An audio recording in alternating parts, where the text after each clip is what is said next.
Victoria Sterling slammed her fist on the mahogany desk so hard the phone jumped. "I don't care what it costs," she hissed into the receiver. "I want that woman destroyed. Find everything, every mistake she ever made, every bill she couldn't pay, every man she ever looked at, and find out exactly how her daughter died." She listened for a moment, then laughed a sound like ice cracking. "Suspicious circumstances, perfect. That's exactly what I need." She hung up and immediately dialed another number. Child Protective Services. "Yes, I need to report a concern about my grandchildren's safety. They're being cared for by an unqualified woman, a black cleaning lady with no credentials. Her own child died 4 years ago, and there are questions about what really happened." Victoria smiled as she gave the address. "Yes, it's urgent. Those babies could be in danger right now." She ended the call and leaned back in her chair. Harmony Jackson had made a terrible mistake walking into the Sterling mansion. She had made an even bigger mistake making Victoria's son look at her like she mattered. And now Victoria was going to make her pay for it. She would burn that woman's life to the ground. She would take everything, and when it was over, Harmony Jackson would wish she had never been born. Before we continue this incredible story, I want to ask you something. Where are you watching from right now? Drop your city in the comments below. I love seeing how far these stories travel across the world. And if you want to know how a poor black cleaning lady brought a millionaire to his knees and made his mother regret everything she ever did, hit that subscribe button and stay with me until the very end. Trust me, what happens next will leave you speechless. Now let me take you back to where it all began. The screaming started at exactly 9:17 p.m. Marcus Sterling stood in the hallway outside the nursery with his eyes closed and his hands pressed against the wall. He was counting. 1, 2, 3. Trying to breathe. Trying to convince himself he could do this for one more night. Emma's cry hit first. Sharp, piercing, the kind of sound that made his bones ache. Then Ethan joined in. Lower. More guttural. Like something was tearing him apart from the inside. Marcus opened his eyes and looked at his phone. A text from the nanny agency glowed on the screen. "Patricia has resigned effective immediately. Position untenable. Best wishes, finding alternative care." He laughed. It came out broken and wrong. 14 nannies, 14 trained professionals. Every single one had quit within days. His phone buzzed again. His mother. "Heard Patricia left. I told you those babies need a firmer hand. I know an excellent agency in Tidin." Marcus deleted the message without reading the rest. He pushed open the nursery door. Patricia was already gone. She hadn't even said goodbye. Just grabbed her coat and walked out like the house was on fire. Emma was in her crib, her tiny face twisted and red, her small fists beating the air. Ethan was doing that thing he always did, arching his back like he was trying to crawl out of his own skin, pulling his legs up to his chest. Marcus walked to Emma first. "Hey, baby girl," his voice cracked. "Daddy's here. Daddy's got you." He picked her up. She didn't relax. She never relaxed. She just screamed louder, her whole body rigid against his chest. He shifted her to one arm and reached for Ethan. Now he had both of them, both of his children screaming into his ears, and he started to walk, back and forth, the same path he'd worn into the carpet every night for 6 months. "Please," he heard himself say, "please stop. Tell me what's wrong. Tell me what you need." But they were 6 months old. They couldn't tell him anything. Marcus thought about calling Dr. Patterson again, but what was the point? He'd called 100 times, taken them to every specialist in Boston. Everyone said the same thing. "They're healthy, Mr. Sterling. Perfectly healthy. Some babies just cry." Some babies just cry. Like that explained anything. Like that made it okay that his children were suffering and no one could tell him why. His phone rang. He almost didn't answer, but he saw the name and his chest tightened. "Marcus?" His mother's voice was sharp even through the speaker. "I heard you deleted my message without reading it." "I'm busy, Mother." "You're always busy. Too busy to accept help. Too busy to listen to anyone. This is exactly why Rebecca—" "Don't." Marcus's voice went cold. "Don't you dare say her name." Silence on the line. Then Victoria sighed. "I'm trying to help you, Daniel. Those babies need proper care. Professional care. Not whatever you've been doing. 14 professionals have quit, Mother. Your agencies aren't working." "Then perhaps the problem isn't the nannies." Marcus felt the words like a knife. "What does that mean?" "It means grief does strange things to people. It means those babies might be picking up on your energy. It means maybe you should consider letting me take them for a while, just until you get yourself sorted." Marcus hung up. He stood in the nursery, both babies screaming, his mother's words echoing in his head. Maybe the problem isn't the nannies. Maybe the problem is you. Was she right? Was he doing something wrong? Was he somehow making his children suffer just by being near them? He looked down at Emma's red, twisted face, at Ethan's rigid body. "I'm sorry," he whispered. "I'm so sorry. I don't know what I'm doing wrong." The crying went on.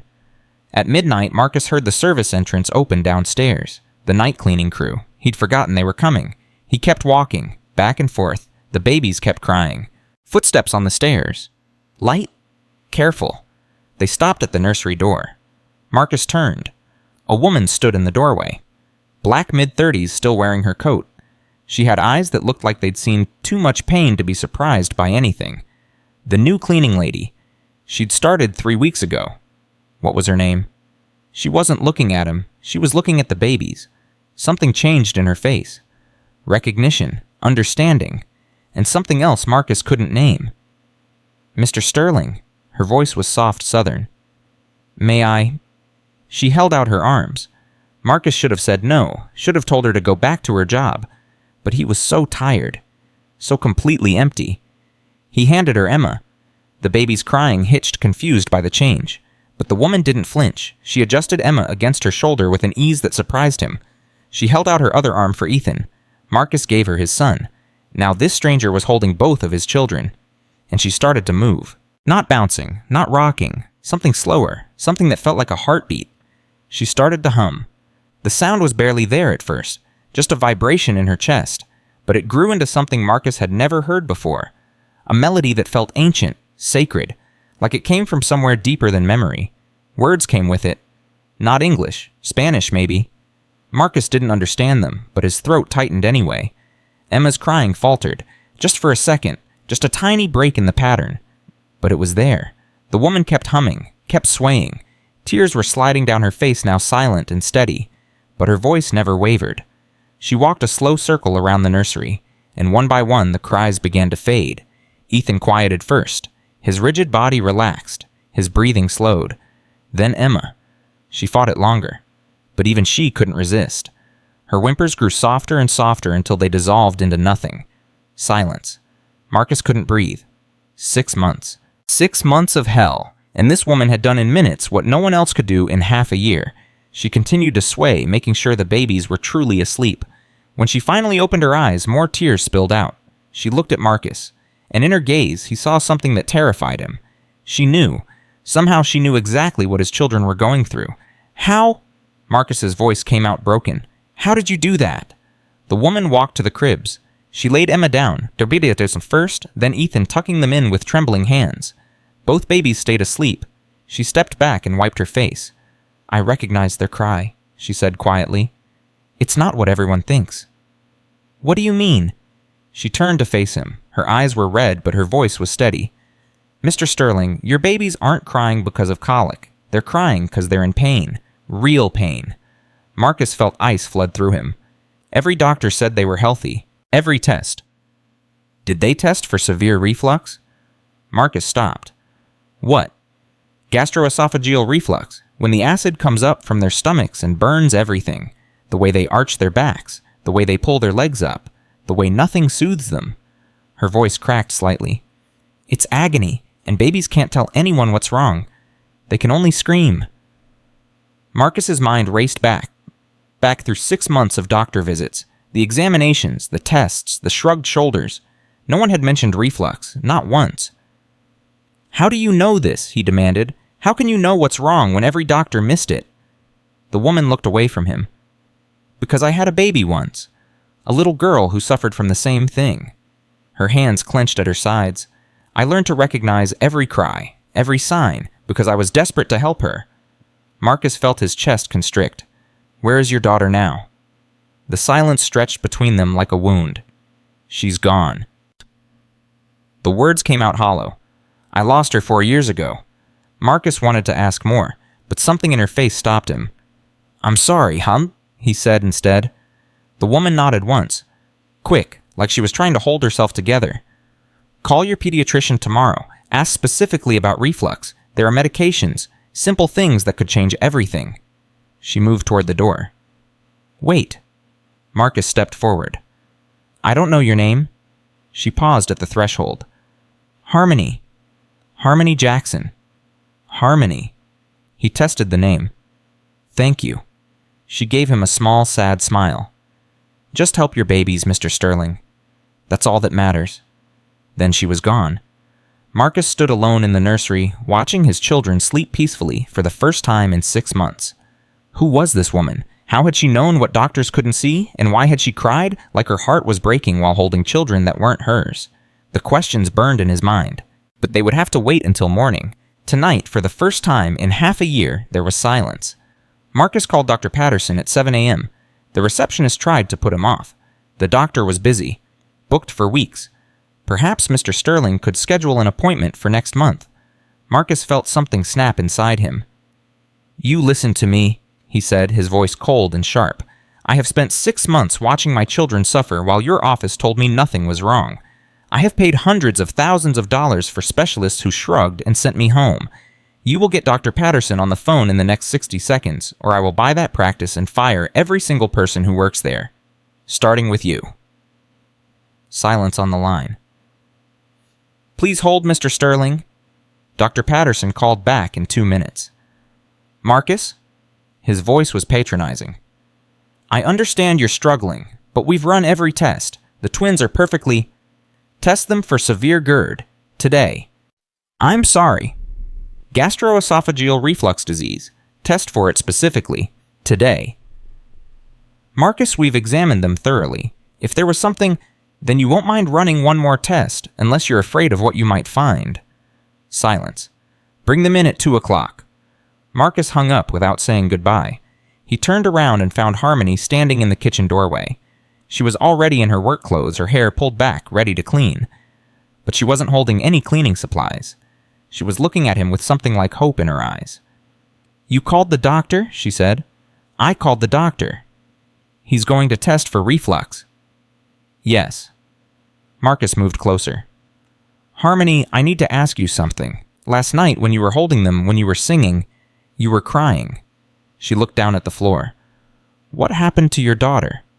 The question hung in the air. For a long moment, Marcus thought she wouldn't answer. Then Harmony looked up. Her eyes were wet, but her voice was steady. Her name was Maya. She had the same thing your babies have. Severe reflux from the day she was born. She swallowed hard. I was working 3 jobs back then. Cleaning houses during the day, waitressing at night, taking whatever shifts I could get on weekends. Every doctor I could afford told me she was fine. Just colicky, just fussy. But she wasn't fine. No, she was in pain every minute of every day, and I was too poor to get anyone to listen. Harmony's hands were shaking now. I learned to recognize every symptom because I was all she had. I became an expert in her suffering because nobody else cared enough to look. Marcus felt sick. What happened to her? Harmony closed her eyes. She died when she was 3. Pneumonia. It started as a cold, but I couldn't afford to miss work. Couldn't afford the doctor visits every time she got sick. Her voice broke. By the time I got her to the emergency room, it was too late. The doctor said if I'd brought her in sooner, she might have lived. Harmony, there was an investigation. The words came out flat now. Dead. They cleared me of any wrongdoing, said I wasn't negligent, just poor. She laughed, but it was an ugly sound. As if that made it better. As if being too poor to save your own child is somehow less terrible than being a bad mother. Marcus didn't know what to say. What could anyone say to that? I'm sorry, huh? He finally managed. I'm so sorry. Harmony wiped her eyes roughly with the back of her hand. I should get to work. You have an appointment to get to. She turned toward the hallway. Harmony, wait. She stopped but didn't turn around. Thank you for everything, for last night. For telling me the truth about my children. Her shoulders tensed. Don't thank me yet, Mr. Sterling. Thank me when they're better. Then she was gone, and Marcus heard her moving through the house back to the job she was paid to do. He stood in the kitchen for a long time thinking about a little girl named Maya who had suffered and died because her mother couldn't afford to save her. And he thought about his own children, about 6 months of suffering that could have been prevented if a single doctor had bothered to run one simple test. At 2 o'clock, Marcus was in Dr. Patterson's office with both twins. The doctor performed the test with barely concealed irritation. He clearly expected to prove Marcus wrong. to show this hysterical father that his children were fine and always had been. The results came back in an hour. Dr. Patterson's face was pale when he walked back into the examination room. "Mr. Sterling?" He couldn't quite meet Marcus's eyes. "I owe you an apology. Just tell me." Both twins have severe gastroesophageal reflux disease, the kind that explains everything, the crying, the sleep disturbance, all of it. The doctor's voice was tight. "I don't understand how we missed this." Marcus felt rage building in his chest, hot and bright and dangerous. "You missed it because you didn't look. You saw a rich man with a dead wife and decided I was the problem. You dismissed me before you even started examining my children. That's not fair, isn't it?" Marcus stood up. He picked up Emma with one arm and Ethan with the other. "My children have been in agony for 6 months, half a year of constant pain because you couldn't be bothered to do your job properly. Mr. Sterling, please? Send the prescriptions to my pharmacy." Marcus was already walking toward the door. "And find yourself a good lawyer. You're going to need one." He drove home with his jaw clenched so tight his teeth ached. 6 months. 6 months of hell. And a cleaning lady had figured it out in one night. When he pulled into the driveway, he saw Harmony's old Honda parked by the service entrance. She was still here. He found her in the nursery. She was sitting in the rocking chair, just sitting there looking at the empty cribs. She jumped up when she saw him. "I'm sorry, I shouldn't be in here. I was just—" "You were right." Marcus's voice cut through her apology. "About everything, both twins. Severe reflux." The doctor confirmed it. Harmony's hand flew to her mouth, her eyes filled with tears. "Oh, thank God, thank God." 6 months of suffering because no one listened. Marcus moved closer. "But you saw it. In one night. You saw what all of them missed." Harmony shook her head. "I just recognized the signs. Anyone could have." "No, anyone couldn't have. 14 nannies couldn't have. A dozen doctors couldn't have." Marcus looked at her intently. "You saved my children, Harmony. You saved them." She started to cry then. Really cry. Not the silent tears from last night, but deep, wrenching sobs that shook her whole body. Marcus didn't think. He just moved. He crossed the room and pulled her into his arms. She stiffened for a moment, then she collapsed against him, crying into his chest. "I couldn't save Maya," she sobbed. "I couldn't save my baby, but maybe I could help save yours." Marcus held her tighter. "You did? You did save them." They stood like that for a long time. Two broken people holding each other up in a nursery that had seen too much pain. Finally, Harmony pulled back. She wiped her face and took a shaky breath. "I should go. I've already overstepped." "I want you to stay." She froze. "What?" "Not just today. I want you to stay permanently. Be Emma and Ethan's caregiver. Move into the guest suite. Full salary. Benefits. Everything." Harmony stared at him like he'd lost his mind. "Mr. Sterling, I'm a cleaning lady. I don't have any training, any credentials. I scrub toilets for a living." "You have something better than credentials. You have instinct. You have experience. You have whatever it is that made my children trust you when they've never trusted anyone." "That's not—" "My children have had 14 trained nannies. None of them could do what you did. Not one." Marcus stepped closer.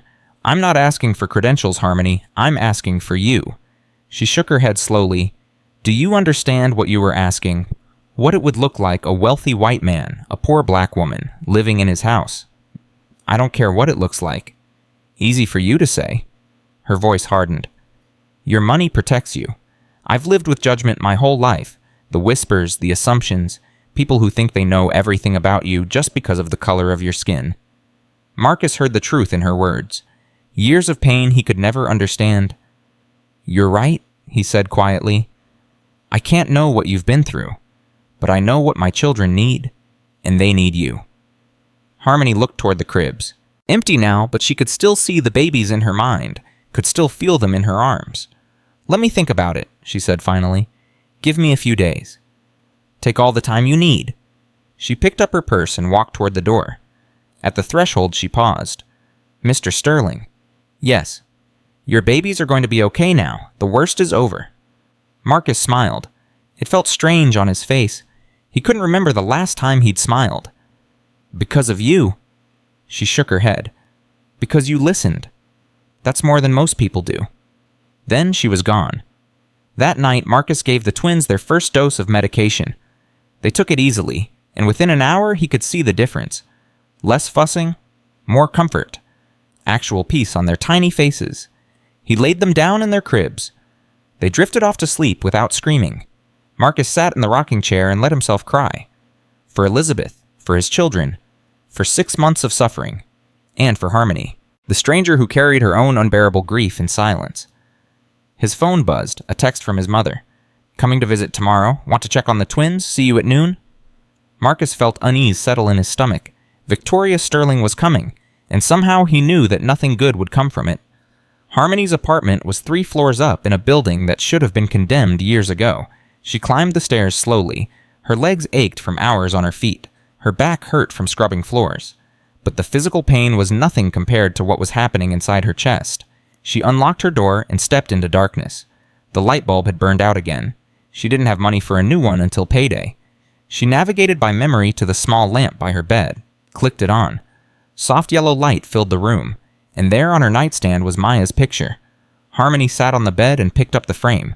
"Hey, baby girl," she whispered. Mama "Mama had a strange day?" She told Maya about the Sterling twins, about holding them and knowing immediately what was wrong, about the feeling that flooded through her when they finally stopped crying. "They need someone," Harmony said softly, "someone who understands. He offered me a job, a real job, living in that big house, taking care of those babies." She traced her daughter's face with one finger. "But I'm scared, Maya. I'm so scared. What if I let myself love them, and something happens I wasn't enough for you? How can I promise to be enough for anyone else?" Her phone rang. She jumped, nearly dropping the picture. The caller ID showed a name that made her smile despite everything. Tanya. "Girl, where have you been?" Tanya's voice burst through the speaker. "I've been calling you all day."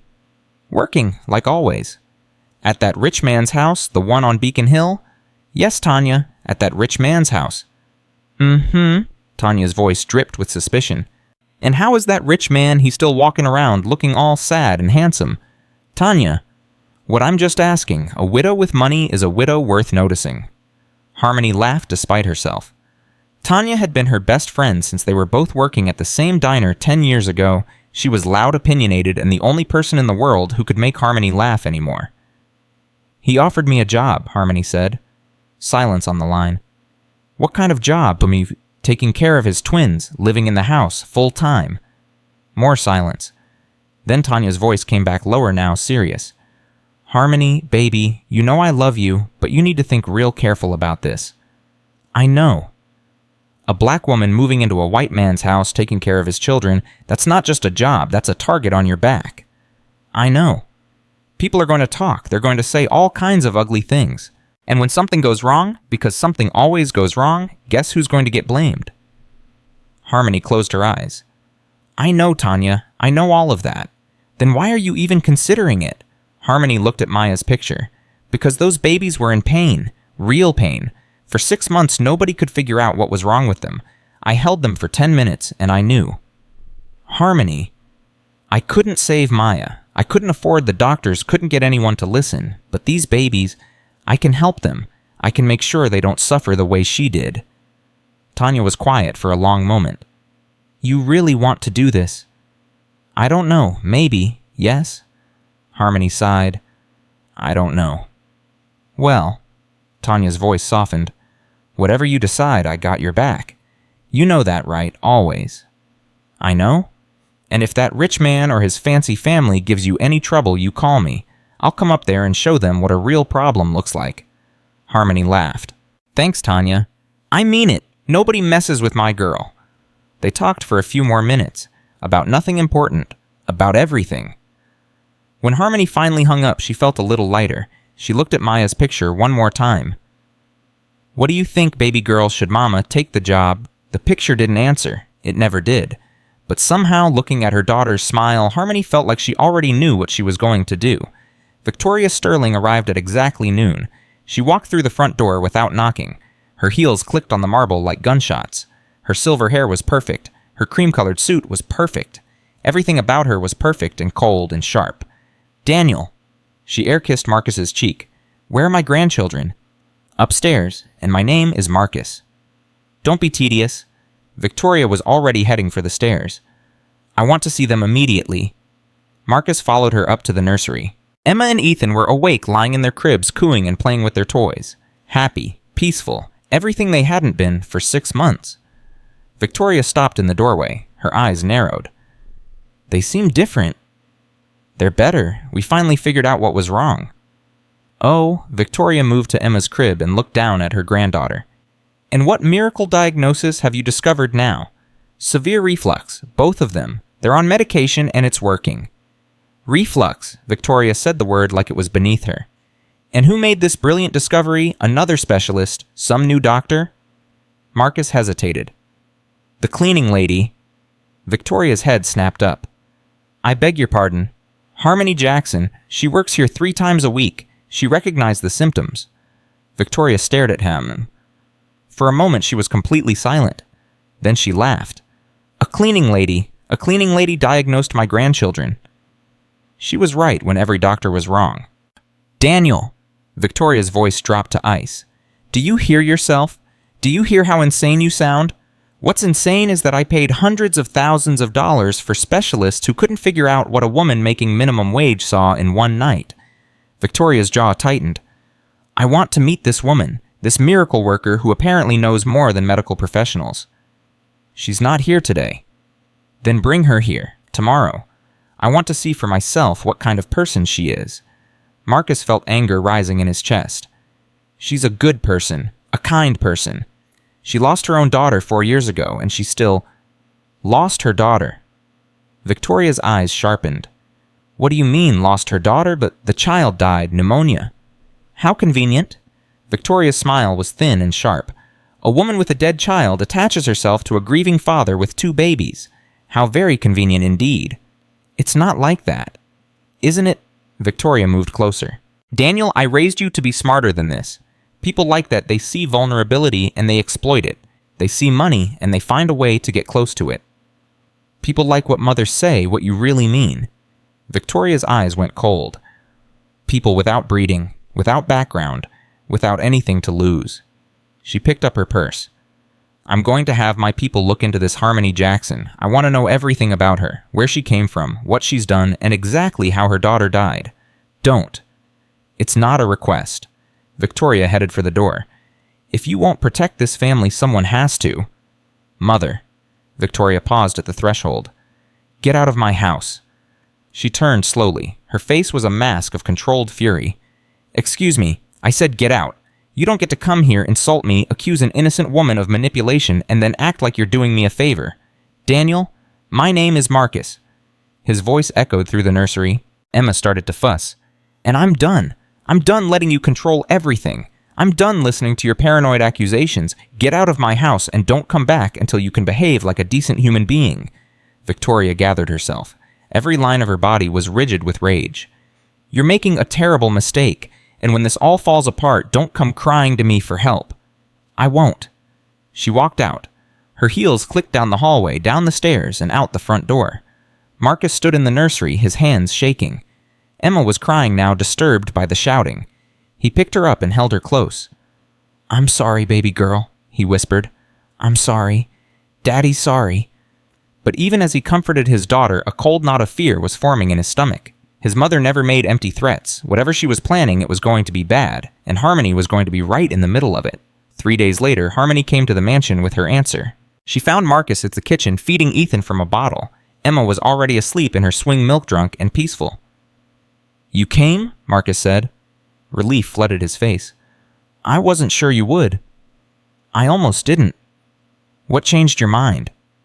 Harmony moved closer. She looked down at Ethan, at his peaceful face, his tiny fingers wrapped around the bottle. My friend Tanya told me I was crazy, said a black woman moving into a white man's house was asking for trouble. She smiled slightly. She's probably right. Then why? Because I had a dream about Maya, about holding her the way you're holding him, and I realized something. She met his eyes.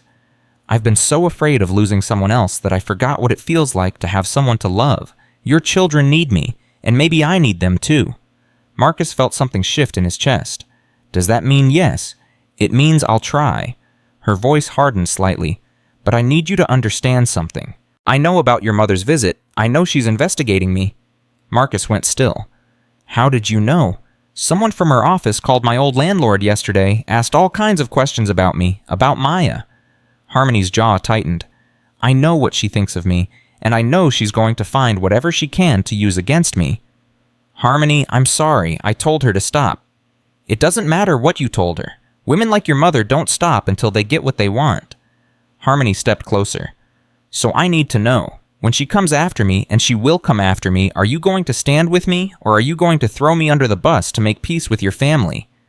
Marcus stood up. Ethan was asleep now, a milk dribbling from his tiny mouth. I'll stand with you. You say that now, but when she's threatening to cut you off, when she's telling everyone you've lost your mind, when she's making your life miserable, then I'll tell her to go to hell. The words were so fierce that Harmony stopped. Marcus laid Ethan gently in his swing and turned to face her fully. My mother has controlled my life since the day I was born. She chose my schools, my career, even my wife. She approved every decision I ever made. And where did that get me? A dead wife, 2 babies who are suffering, and a house full of expensive things that mean nothing. He shook his head. I'm done. I'm done living by her rules. If she doesn't like you being here, that's her problem. Harmony searched his face for doubt. For hesitation, she found none. Okay, she said finally. Then I'll stay. Marcus smiled, and for a moment he looked like a different person. Thank you, Harmony. Don't thank me yet. Your mother hasn't started her war. Neither of them knew how right she was. Harmony moved into the guest suite the next day. She brought 2 suitcases and a box of photographs. That was everything she owned in the world. The suite was bigger than her entire old apartment. There was a king-sized bed, a private bathroom with a bathtub, a small sitting area with a television she'd never turn on. She stood in the middle of the room and tried not to feel like an imposter. Her phone buzzed. Tanya. You actually did it. You actually moved in with the rich man. I moved in to take care of his children. There's a difference. And what does this rich man look like again? Tanya? Just asking, for research purposes. Harmony laughed despite herself. He's my employer, that's all. For now? Forever. We'll see. Tanya's voice softened. But seriously, girl, be careful. Houses like that, families like that, they got teeth. And they bite. I know. And if anything happens, anything at all, you call me. I'll be there in 2 hours. I know, Tanya. Thank you. She hung up and looked around the room again. On the nightstand, she'd placed Maya's picture. Her daughter smiled up at her from the silver frame. Well, baby girl, Harmony whispered. Mama's in the big house now. Let's see what happens. The first 2 weeks were a dream. The medication worked miracles. Emma and Ethan transformed from screaming, suffering infants into happy, gurgling babies. They slept through the night. They smiled. They laughed. And they loved Harmony. From the moment she walked into the nursery each morning, their faces lit up. They reached for her. They cooed at her. They fell asleep in her arms like they'd known her their whole lives.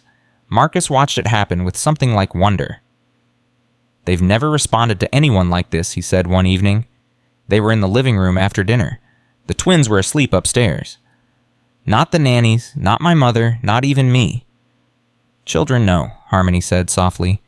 They know when someone really sees them. Is that what you do, see them? I try.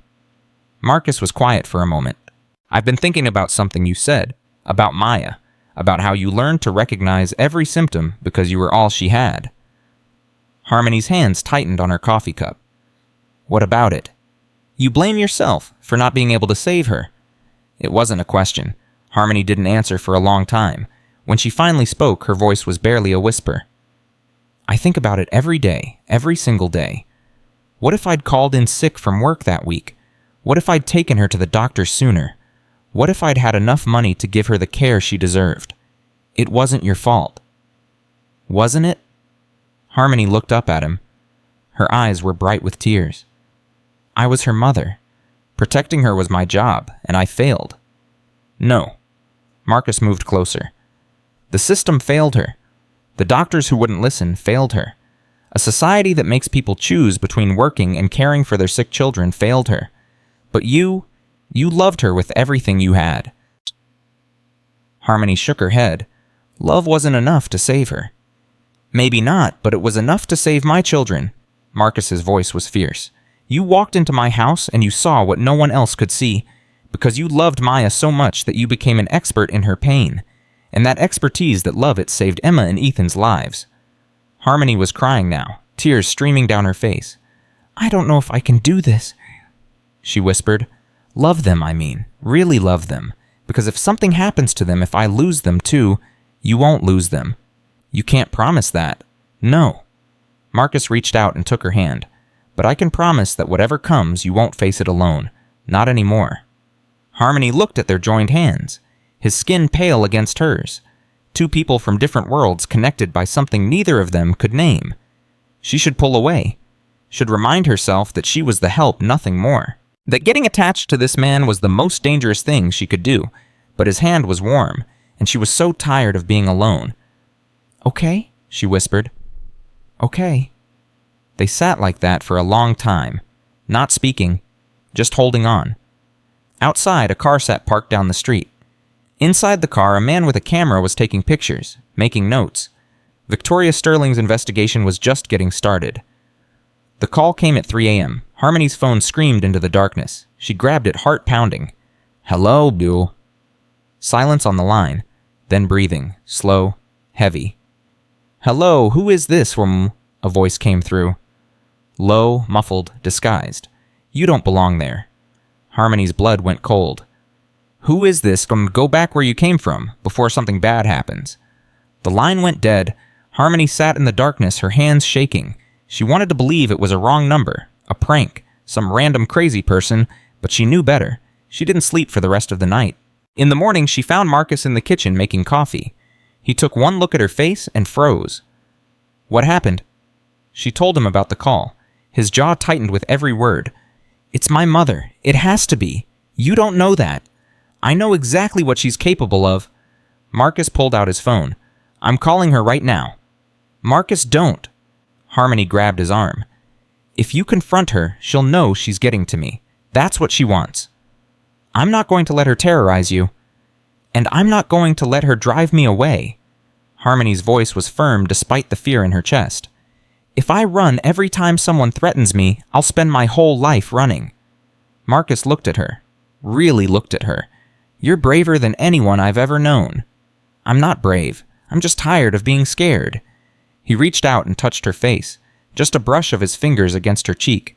Harmony's breath caught. "Marcus, I know." He pulled his hand back. "I'm sorry, that was inappropriate." "It wasn't inappropriate, it was just..." She shook her head. "Complicated." "Everything about this is complicated." "I know."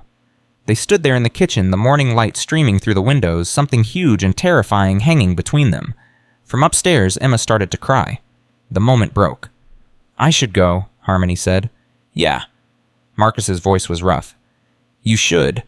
She went, but the feeling of his fingers on her cheek stayed with her all day. The second call came 3 nights later. Same time, same silence, same muffled voice. "You were warned. Now watch what happens." The line went dead. Harmony sat up in bed, her heart racing. Watch what happens. What did that mean? She found out. The next morning, the brick came through the living room window at 7 a.m. Harmony was in the kitchen making the twins' bottles when she heard the crash. Glass exploding, something heavy hitting the floor. She ran into the living room. Marcus was already there, standing over the brick. There was paper wrapped around it, held in place by a rubber band. "Don't touch it," Harmony said. "There might be fingerprints." "There won't be." Marcus's voice was cold. "My mother is too smart for that." He pulled on the paper anyway, read the message. His face went white with rage. "What does it say?" He handed it to her. 5 words, scrawled in angry red letters. "Go back where you belong." Harmony stared at the words, the same words from the phone calls, the same message, the same hatred. "We're calling the police," Marcus said. "They won't do anything." "We're calling them anyway. I want this documented." The police came.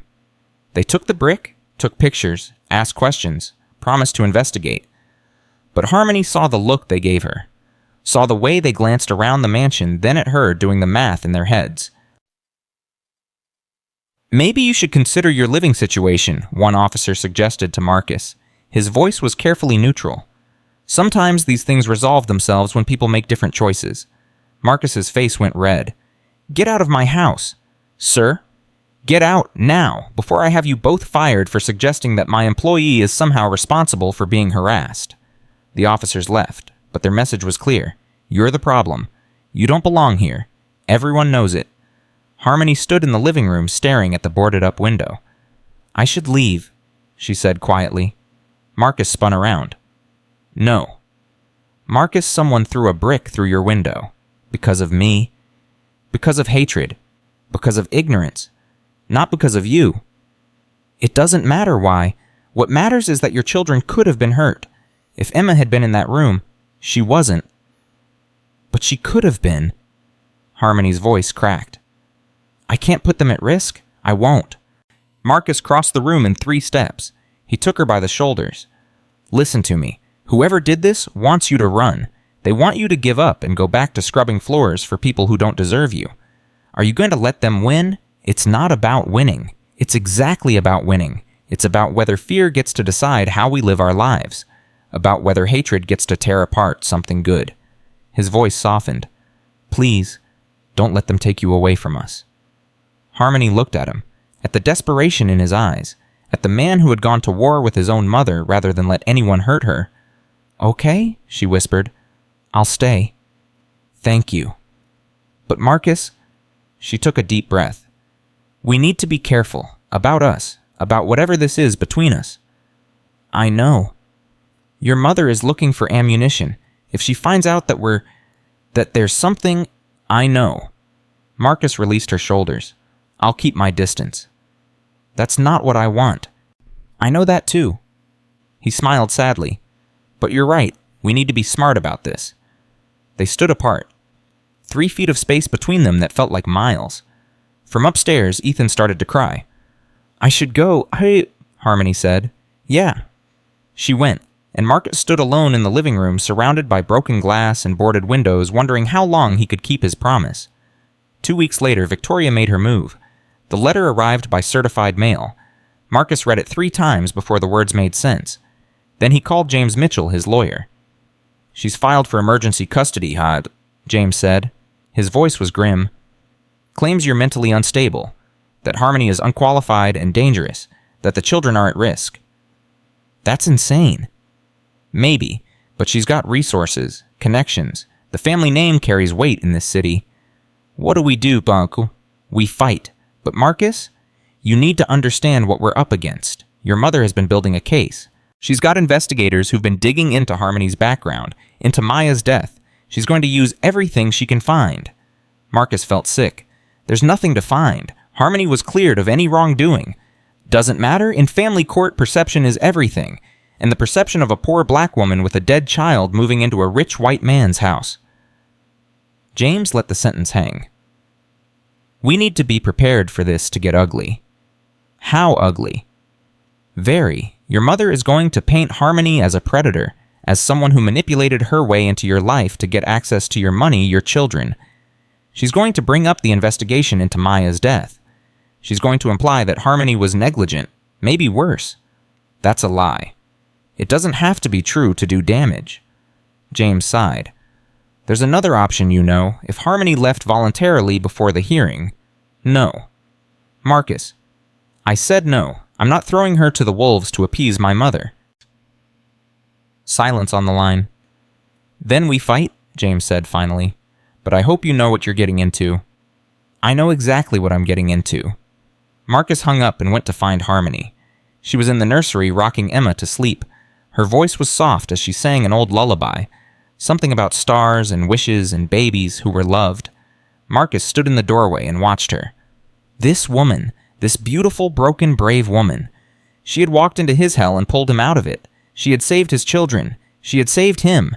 And now his mother was trying to destroy her. Harmony looked up, saw his face. Her own expression shifted. What's wrong? Marcus stepped into the room and closed the door behind him. My mother filed for emergency custody of the twins. Harmony went very still. She's claiming I'm mentally unstable, that you're unqualified and dangerous, that the children need to be removed from our care. Harmony's arms tightened around Emma. The baby stirred, sensing the tension, but didn't wake. I should leave, Harmony said. Her voice was barely audible. Before the hearing. If I'm not here, she has no ammunition. No. Marcus, listen to me. This is your children we're talking about. Your family. I'm not worth losing them. Marcus crossed the room. He knelt beside the rocking chair and looked up at her. "You are worth everything. You saved these babies when no one else could. You brought light back into this house, into me." He reached up and touched her face. "I'm not letting my mother take you away. Not now, not ever." Harmony was crying, tears streaming down her face. "You don't know what she's going to do, what she's going to say about me." "I don't care what she says. She's going to bring up Maya. She's going to make it sound like I killed my own child. And we're going to prove her wrong. We're going to show everyone exactly who you are, who she is." Marcus's voice was fierce. "We're going to fight Harmony together, and we're going to win." Harmony looked at Hazini Rehem, at this man who had chosen her over his own mother, over his family name, over everything he'd ever known. "Why?" she whispered. "Why are you doing this for me?" Marcus took her free hand, pressed it to his chest, let her feel his heart beating. "Because I love you." The words fell between them, like stones into still water. "I know I shouldn't. I know it's too soon, too complicated, too everything, but I love you, Harmony Jackson, and I'm not going to let anyone take you away from me." Harmony's breath caught. "Marcus." "You don't have to say it back. I know this is crazy. I know we're moving too fast. But I needed you to know. I needed you to understand why I'm willing to burn everything down before I let my mother win." Emma stirred in Harmony's arms, let out a small cry. Harmony looked down at the baby, at this child who had claimed her heart without asking permission. Then she looked back at Marcus. "I love you too," she whispered. "God help me, I love you too." Marcus leaned forward and kissed her. Soft, gentle, a promise more than a passion. When they broke apart, both of them were crying. "We're going to fight," Harmony said, "together. And if we lose," Marcus shook his head, "we won't lose, not this time." He said it with such certainty, such faith. But somewhere across the city, Victoria Sterling was meeting with her lawyers, going over the evidence, planning her attack. She had photographs. She had investigators' reports. She had witnesses who would say whatever she paid them to say. And she had one thing more. A document. 4 years old. The original investigation into Maya Jackson's death. Most of it was exactly what Harmony had said. A tragic accident. A mother who couldn't afford proper care. A system that had failed a child. But buried in the report on page 47 was a single line. A question from one investigator to another. A question that was never fully answered. Did anyone follow up on the boyfriend? Victoria smiled as she read it. Harmony Jackson had secrets, and Victoria was going to drag every single one of them into the light. The war for Emma and Ethan Sterling was about to begin, and only one side could win. The boyfriend's name was Darnell Washington. Victoria Sterling sat across from her private investigator in a restaurant where a single appetizer cost more than most people's weekly groceries. She held the photograph in her perfectly manicured hands and smiled. "Tell me everything," she said. The investigator opened his file. He was Harmony Jackson's boyfriend 4 years ago, lived with her and the child for about 8 months, had a record, petty theft, assault, drug possession. Did he have anything to do with the child's death? The original investigation looked at him briefly. He claimed he wasn't home when the girl got sick, said he was working. But there were inconsistencies in his statement. Victoria leaned forward. What kind of inconsistencies? His employer said he'd been fired 2 weeks before the child died, so wherever he was that night, it wasn't at work. And no one followed up on this. The case was closed before they could. The medical examiner ruled it death by natural causes. Pneumonia. Once that ruling came down, the investigation ended. Victoria set the photograph on the table. Darnell Washington stared up at her. Young, angry, dangerous. "Find him," she said. "I want him in that courtroom. I want him telling everyone exactly what kind of woman Harmony Jackson really is." That might be difficult. He disappeared about 3 years ago. No forwarding address, no employment records, nothing. Then look harder, Victoria's voice was ice.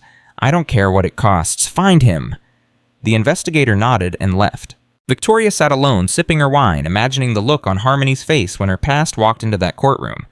Some secrets she thought never stay buried forever. Harmony woke at 3 a.m. to the sound of her phone buzzing. She grabbed it, expecting another threatening call, but the name on the screen made her blood freeze. Tanya. "Girl, you need to wake up right now." Harmony sat up in bed. "What's wrong?" "Someone's been asking about you, going around the old neighborhood, talking to people who knew you back when Maya was alive." What kind of questions? Questions about Darnell. The name hit Harmony like a physical blow. She hadn't heard it spoken aloud in years, had tried to forget it ever existed. Who's asking? Some white guy in a fancy suit paid Mrs. Henderson $50 just to talk about what she remembered from when you were living in that apartment on 5th Street. Harmony's hands were shaking. What did she tell him? Everything, probably. You know Mrs. Henderson can't keep her mouth shut for nothing. Tanya's voice softened.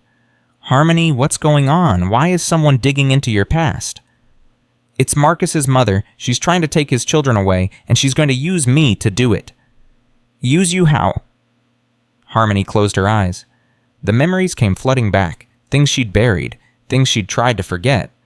She's going to bring up Darnell. She's going to make it seem like I was involved with someone dangerous, like I put Maya at risk. That's crazy. Darnell was gone months before Maya got sick. You know that. I know that.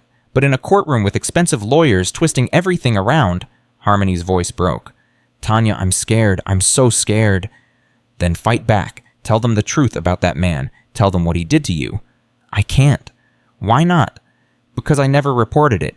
Because I was too ashamed. Because I thought if I just kept quiet, it would all go away. Harmony was crying now. And now it's going to destroy everything. Tanya was silent for a long moment. You need to tell Marcus, before his mother does. He needs to hear it from you. I know. Tonight, Harmony. Tell him tonight. Harmony hung up the phone and sat in the darkness, tears streaming down her face. She'd spent 4 years running from Darnell Washington, from what he'd done, from what she'd let him do. Now the past was catching up, and there was nowhere left to hide. Marcus found her in the kitchen at 5 a.m. She was sitting at the table, a cold cup of coffee in front of her, her eyes red from crying.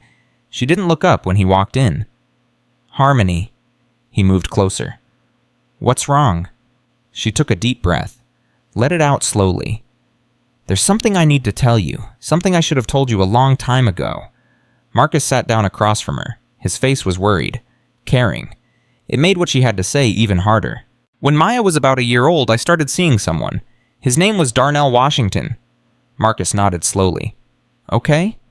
He seemed nice at first, charming, said all the right things, and I was so lonely, Marcus, so tired of doing everything alone. When he offered to move in to help with the bills, I said yes. What happened? Harmony's hands tightened around the coffee cup. At first, nothing. He was good with Maya, good to me. For about 3 months, I actually thought I'd found someone I could build a life with.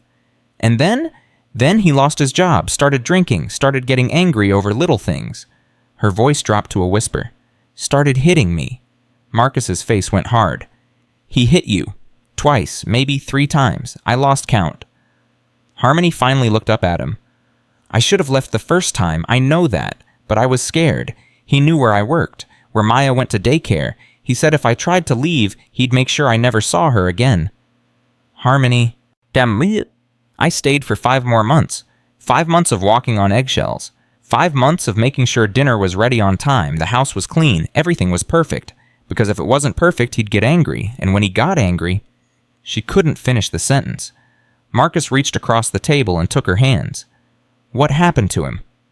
One night he came home drunk, started screaming at me about something. I don't even remember what. Maya woke up crying, and he... Harmony's whole body shook.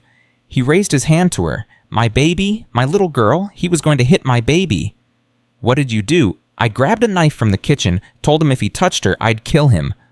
Harmony laughed, but it was an ugly sound. He believed me, grabbed his stuff and left that night. I never saw him again. Marcus squeezed her hands tighter. You should have told me this before. I know, I was ashamed.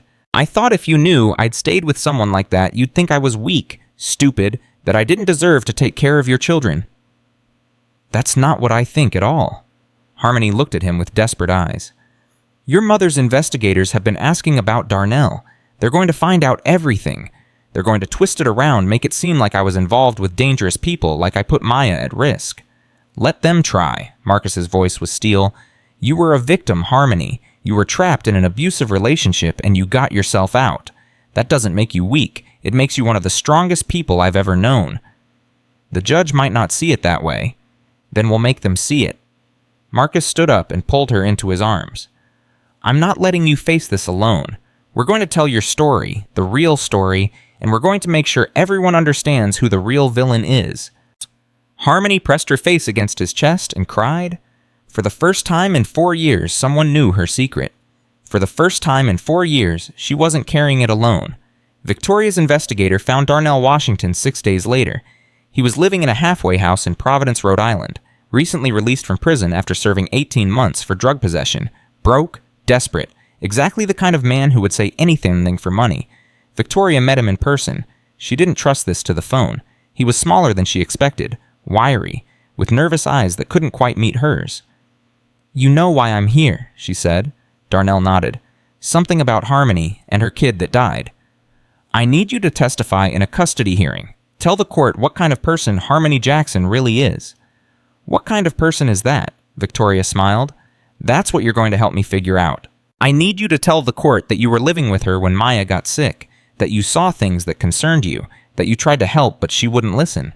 Darnell laughed. "Lady, I wasn't even there when that kid got sick. I left months before." "I know, but the court doesn't know that. And if you're willing to adjust your memory a little," she placed an envelope on the table between them.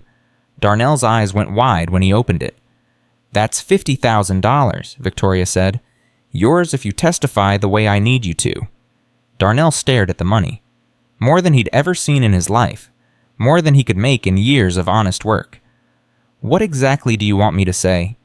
"That Harmony was negligent, that she left Maya alone for hours while she worked, that you begged her to take the child to a doctor, but she refused because she didn't want to spend the money, that you saw signs of illness days before Maya died, but Harmony ignored them. That's all lies. That's your new truth. Take it or leave it." Darnell looked at the envelope for a long moment, then he reached out and picked it up.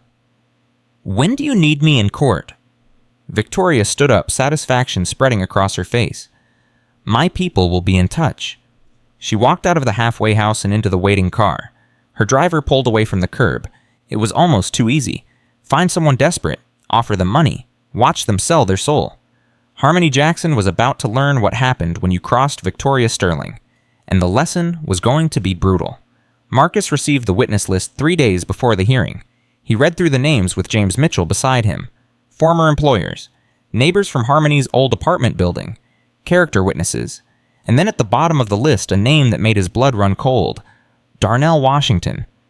"Who is this?" James asked. Marcus handed the paper to Harmony. She looked at the name.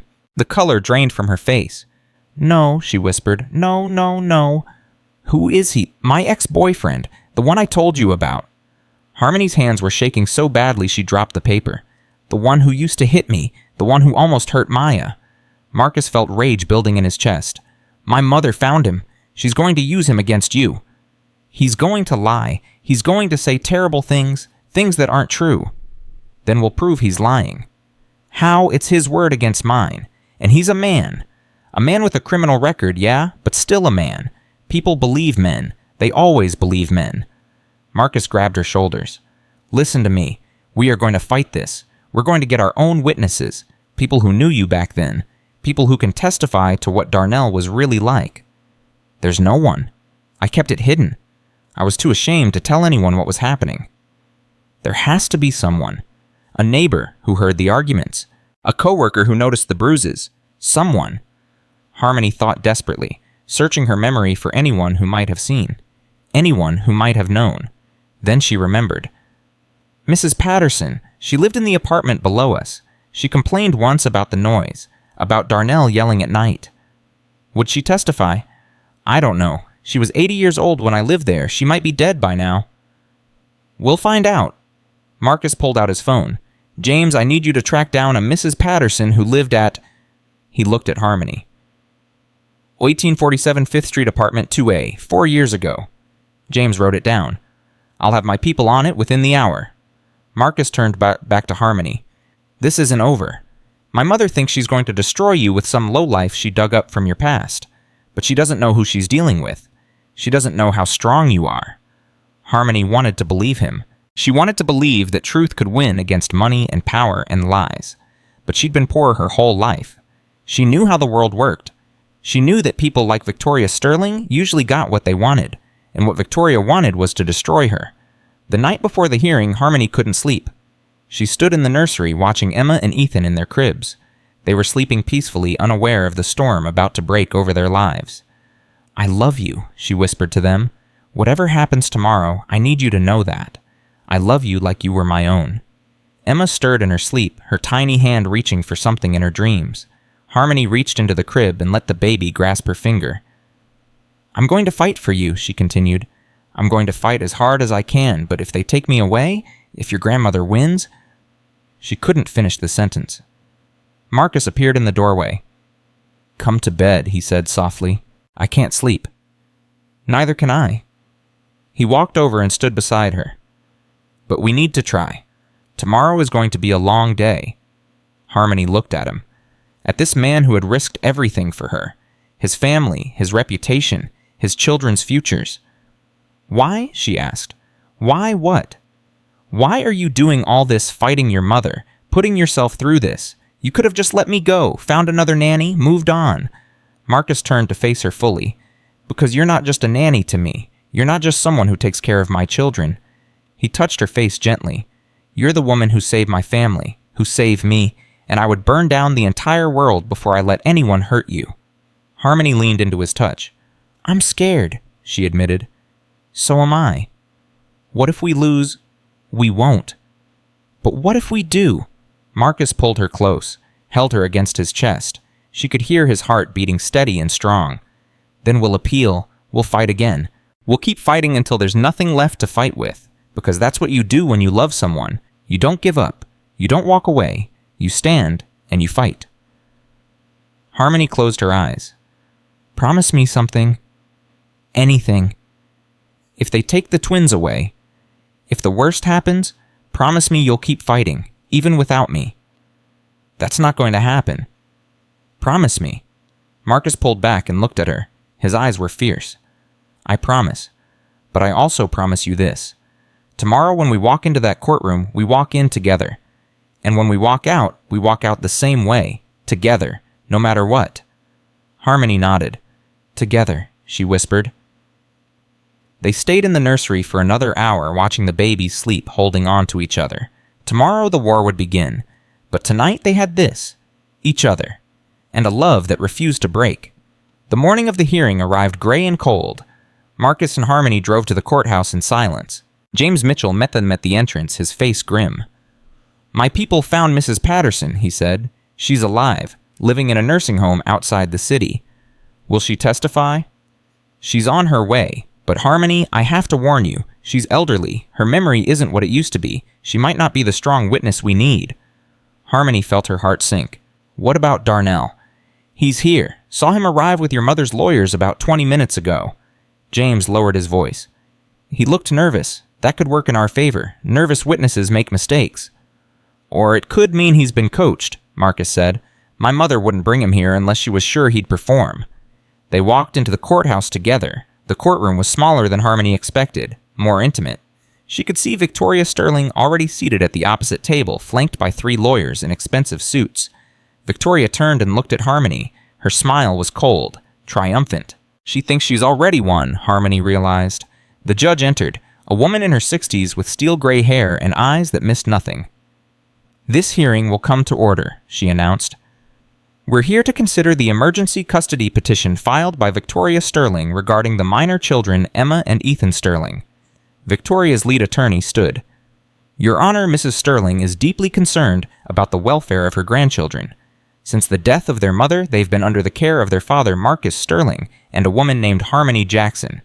We intend to show that Miss Jackson is unqualified, potentially dangerous, and represents a clear risk to these children." The judge turned to James Mitchell. "And the respondent," James rose.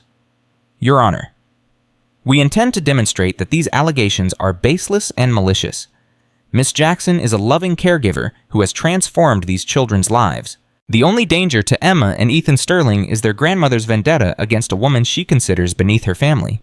Victoria's face tightened. The judge nodded. "Very well, Mrs. Sterling, you may call your first witness." Victoria's attorney smiled. "We call Darnell Washington to the stand." Harmony watched him walk forward. He was wearing a cheap suit that didn't quite fit. His eyes darted around the courtroom, never landing on her. He was sworn in. Victoria's attorney approached. "Mr. Washington, can you describe your relationship with Harmony Jackson?" We were together for about 8 months, lived together. I helped her take care of her daughter, Maya. And during that time, did you observe Miss Jackson's parenting? Darnell shifted in his seat. Yeah, I saw a lot. Can you tell the court what you observed? He took a breath, and then he started lying. She wasn't a good mother, left the kid alone all the time. Worked double shifts and just left Maya by herself. Kid was only 2 years old. Harmony's hands clenched into fists under the table. That's not true. That's not true. I never left her alone. Was there anything else that concerned you? Yeah, when Maya got sick, Harmony wouldn't take her to the doctor. Said she couldn't afford it. Said the kid would get over it on her own. Did you try to intervene? I begged her. Told her the kid needed help, but she wouldn't listen. And then... Darnell paused for effect. Then Maya died. And it was too late. Marcus grabbed Harmony's hand under the table, held it tight. Victoria's attorney smiled. No further questions. James Mitchell stood. Mr. Washington, you testified that you lived with Miss Jackson for 8 months, is that correct? Yeah. And you said you were there when Maya got sick. Darnell hesitated. Yeah. That's interesting, because according to employment records, you were fired from your job 2 weeks before Maya passed away. And according to Miss Jackson's landlord, you moved out of the apartment 6 months before the child's death. Darnell's face went pale. That's not... In fact, Mr. Washington, you weren't living with Miss Jackson when Maya got sick at all, were you? You had already been gone for months. I visited. I was around. Do you have any evidence of these visits, phone records, witness statements, anything at all? Silence. Mr. Washington, isn't it true that you're being paid to testify here today? Victoria's attorney jumped up. Objection. Withdrawn? James walked closer to the witness stand. Let me ask you something else. During the 8 months you lived with Miss Jackson, were you ever violent toward her? Darnell's eyes went wide. No, never. Really? Because I have hospital records showing that Miss Jackson visited the emergency room twice during that period. Once for a fractured wrist, once for a cracked rib. She fell both times. She was clumsy. She fell. James's voice dripped with contempt. Mr. Washington, were you aware that Miss Jackson told the emergency room nurses she was afraid of her boyfriend, that she asked them not to contact police because she was scared of what he might do? That's a lie. We have the records, Mr. Washington, signed statements from the nurses who treated her. James turned to the judge. Your Honor, I'd like to submit these documents as evidence. Victoria's attorney was on her feet again. Your Honor, these records are irrelevant to the custody petition. On the contrary, James replied, they're highly relevant. They show that the petitioner's key witness is a documented abuser whose testimony cannot be trusted. They also show the lengths Mrs. Sterling is willing to go to destroy an innocent woman. The judge studied the documents. I'll allow them. James turned back to Darnell. Mr. Washington, I'm going to ask you one more time. Are you being paid to testify here today? Darnell looked at Victoria, at her lawyers, at the money he'd been promised. Then he looked at Harmony, at the woman he'd hurt, the woman he was trying to destroy. And something cracked. Yeah, he said quietly. She's paying me $50,000. The courtroom erupted. Victoria was on her feet shouting objections. Her attorneys were scrambling. The judge was banging her gavel. But Harmony barely heard any of it. She was looking at Darnell, at this man who had terrorized her, beat her, tried to hurt her child, and finally, he had told the truth. The judge called a recess. In the hallway, Marcus pulled Harmony into his arms. It's working, he said. Her case is falling apart. It's not over yet. She'll have other witnesses, other lies. And we'll fight them all. James Mitchell approached. Mrs. Patterson just arrived. She's in the witness room. Harmony felt a surge of hope. How is she? Sharp, sharper than I expected. She remembers you, Harmony. She remembers everything. 20 minutes later, the hearing resumed. James called Mrs. Patterson to the stand. She walked slowly, supported by a cane, but her eyes were clear and determined. Mrs. Patterson, can you describe what you remember about Harmony Jackson when she lived in the apartment above you? The old woman smiled. I remember a young woman working herself to death trying to give her baby girl a good life. 3 jobs, sometimes 4, and still she found time to play with that child in the hallway, read her stories, sing her songs. Did you ever see anything that concerned you about Miss Jackson's parenting? Never. That woman loved her daughter more than anything in this world. Anyone could see it. Did you know about Darnell Washington? Mrs. Patterson's face darkened. I knew about him, heard him through the floor, yelling, breaking things. That poor girl was terrified of him. Did you ever consider reporting it? I wanted to, but Harmony begged me not to, said it would only make things worse. Mrs. Patterson looked at Harmony with tears in her eyes. I should have called anyway, should have done something. I've regretted it every day since. In your opinion, was Harmony Jackson a good mother? The best I've ever seen. When that baby got sick, Harmony did everything she could, worked extra shifts to pay for medicine, took her to the free clinic every chance she got. That child didn't die because of neglect. She died because the world doesn't care about poor people's children. Victoria's attorney stood for cross-examination. Mrs. Patterson, how old are you? 84. And you're testifying about events that happened 4 years ago. My legs might be weak, but my mind is just fine. Mrs. Patterson fixed the attorney with a steely glare. I remember what I saw, and I remember who I saw doing it. No further questions. The judge called for closing arguments. Victoria's attorney tried to salvage the case, talked about Marcus's instability, about Harmony's lack of credentials, about the need to protect innocent children from unsuitable caregivers. But the words fell flat. The damage was done. James delivered the final argument for the defense. Your Honor, what we've witnessed today is not a grandmother's genuine concern for her grandchildren. It's a wealthy woman's campaign to destroy someone she considers beneath her. She hired a private investigator to dig up dirt. She bribed a documented abuser to lie under oath. She has done everything in her power to tear apart a family that was just beginning to heal. He paused. Shh. Harmony Jackson is not a threat to Emma and Ethan Sterling. She is their salvation. Before she arrived, those children suffered in agony for 6 months while doctors shrugged and nannies quit. She walked in and recognized what no one else could see. She saved their lives. James looked at the judge. Don't punish her for being poor. Don't punish her for being black. Don't let Victoria Sterling's prejudice destroy the best thing that ever happened to those children. He sat down. The judge was silent for a long moment.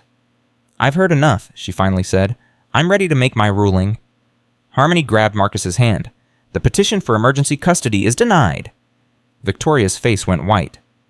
Furthermore, the judge continued, based on the evidence presented here today, including the bribery of a witness and the coordinated campaign of harassment, I am ordering supervised visitation only for Mrs. Victoria Sterling. Any further attempts to interfere with a custody arrangement will result in visitation being revoked entirely.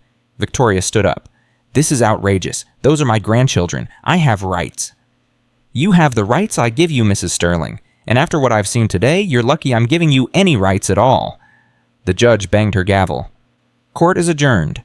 Harmony couldn't move. They had won. Against all odds, against all the money and power Victoria Sterling could bring to bear. They had won. Marcus pulled her close. It's over, he whispered. We did it. But when Harmony looked across the courtroom, she saw Victoria's face. The rage, the humiliation, the burning hatred. It wasn't over. Victoria Sterling didn't lose gracefully. She didn't accept defeat. This was just the beginning of a war that would only get more dangerous. And as Victoria walked out of the courtroom, she was already planning her next move. 3 days after the hearing, the article appeared. Marcus saw it first. He was drinking coffee in the kitchen when his phone buzzed with a news alert. The headline made his blood freeze. Sterling heirs shocking secret millionaire living with former cleaning lady while children's welfare questioned. He clicked the link. The article was worse than the headline. Anonymous sources described Harmony as a gold digger who had seduced a grieving widower. There were photographs of her entering the mansion, leaving with the twins shopping at expensive stores, with Marcus's credit card. Every image was framed to make her look calculating. Predatory. The article mentioned Maya's death, mentioned the investigation, mentioned Darnell Washington and his testimony, conveniently leaving out the part where he admitted to being bribed, and at the bottom a quote from an unnamed family member. We're deeply concerned about the influence this woman has over Marcus and the children. She appeared out of nowhere, and suddenly she's living in his house, spending his money, making decisions about his babies. It's not right. Someone needs to protect those children before it's too late. Marcus threw his phone across the room. Harmony came running from upstairs. What happened? Is something wrong with the twins? My mother. Marcus could barely speak through his rage. She went to the press. Harmony picked up the phone, read the article. Her face went pale, then red, then completely blank. "I should have expected this," she said quietly. "When people like her can't win in court, they win in public. We'll sue, defamation, libel, whatever it takes. And that will take months, years, while the whole world reads this and decides I'm exactly what she says I am." Harmony set the phone down carefully. "Maybe she's right. Don't say that. Maybe I should leave. For real this time. Before this destroys you." Marcus crossed the room in 3 steps. He grabbed her shoulders. "Listen to me. I don't care what that article says. I don't care what anyone thinks. You are not leaving this house. You are not leaving those babies. And you are not leaving me." "Marcus, I love you. I love you more than I've ever loved anyone. And I'm not going to let my mother's poison drive you away." Harmony looked at him, at the certainty in his eyes, at the man who had chosen her over everything. "I love you too," she whispered, "but love might not be enough." "Then we'll make it enough." He pulled her close, held her while she trembled. But outside, the world was reading that article, forming opinions, choosing sides. And Victoria Sterling was just getting started. The phone calls began that afternoon. Marcus's business partners, board members from his company, old friends from college. Everyone had seen the article. Everyone had questions. "Marcus, what's going on? Is this true? Who is this woman? Where did she come from? Have you lost your mind? Your mother is worried sick." Marcus stopped answering after the 10th call, but the calls to Harmony were worse. Her phone rang constantly, numbers she didn't recognize. When she answered, she heard laughter, slurs, threats. "Go back to the ghetto where you belong. Gold-digging whore. We know where you live. We're watching you." Tanya called at 6 p.m. "Girl, are you okay? I saw that article. It's everywhere." "I'm fine." Harmony's voice was flat, dead. "You don't sound fine." "I'm holding it together, for the twins, for Marcus." "What about for yourself?" Harmony didn't answer. "You need to get out of there. Come stay with me for a few days. Get your head straight." "I can't leave. If I leave now, Victoria wins. And if you stay and have a breakdown, what happens then? I won't break down." "Harmony." "I said I'm fine, Tanya." Her voice cracked on the last word. "I have to be fine. I don't have any other choice." She hung up before Tanya could respond. That night, someone spray-painted the word whore across the mansion's front gate. Marcus called the police. They took a report, asked questions, promised to investigate. But Harmony saw the way they looked at her. Like she'd brought this on herself. Like she deserved it. She didn't sleep that night. At 3 a.m., she stood in the nursery watching Emma and Ethan sleep. They were so peaceful, so innocent. They had no idea what was happening outside these walls. "I'm sorry," she whispered to them. "I'm so sorry I brought this into your lives." Marcus found her there an hour later. "Come to bed," he said. "I can't. Harmony, you need to rest. Every time I close my eyes, I see that word, painted on the gate, like a brand." Her voice shook. "My whole life I've worked so hard to be respectable, to be good, and none of it matters. To them, I'll always just be the black woman who doesn't belong." Marcus pulled her into his arms. "You belong with me. You belong with these children. That's all that matters." "Is it because right now it feels like the whole world is against us? Then we'll fight the whole world." Harmony wanted to believe him, but the doubt was growing. The fear was spreading. And somewhere deep inside, a voice was whispering that Victoria was right. She didn't belong here. She never had. 1 week after the article, Marcus's company stock dropped 15%. The board called an emergency meeting. Marcus sat at the head of the table while 12 men in expensive suits told him he was a liability. "The publicity is killing us," said Robert Chen, the longest-serving board member. "Clients are asking questions. Investors are nervous. This is my personal life. It has nothing to do with the company. Everything about you affects the company. You're the face of Sterling Industries. When your face is all over tabloids with a scandal involving your cleaning lady..." "She's not my cleaning lady." Marcus's voice went cold. "She's the woman I love, and I won't discuss her like she's some kind of public relations problem." The board members exchanged glances. "Marcus," Robert leaned forward, "no one is asking you to end your relationship. We're just asking you to be more discreet. Keep a lower profile. Maybe have her move out until things calm down." "No."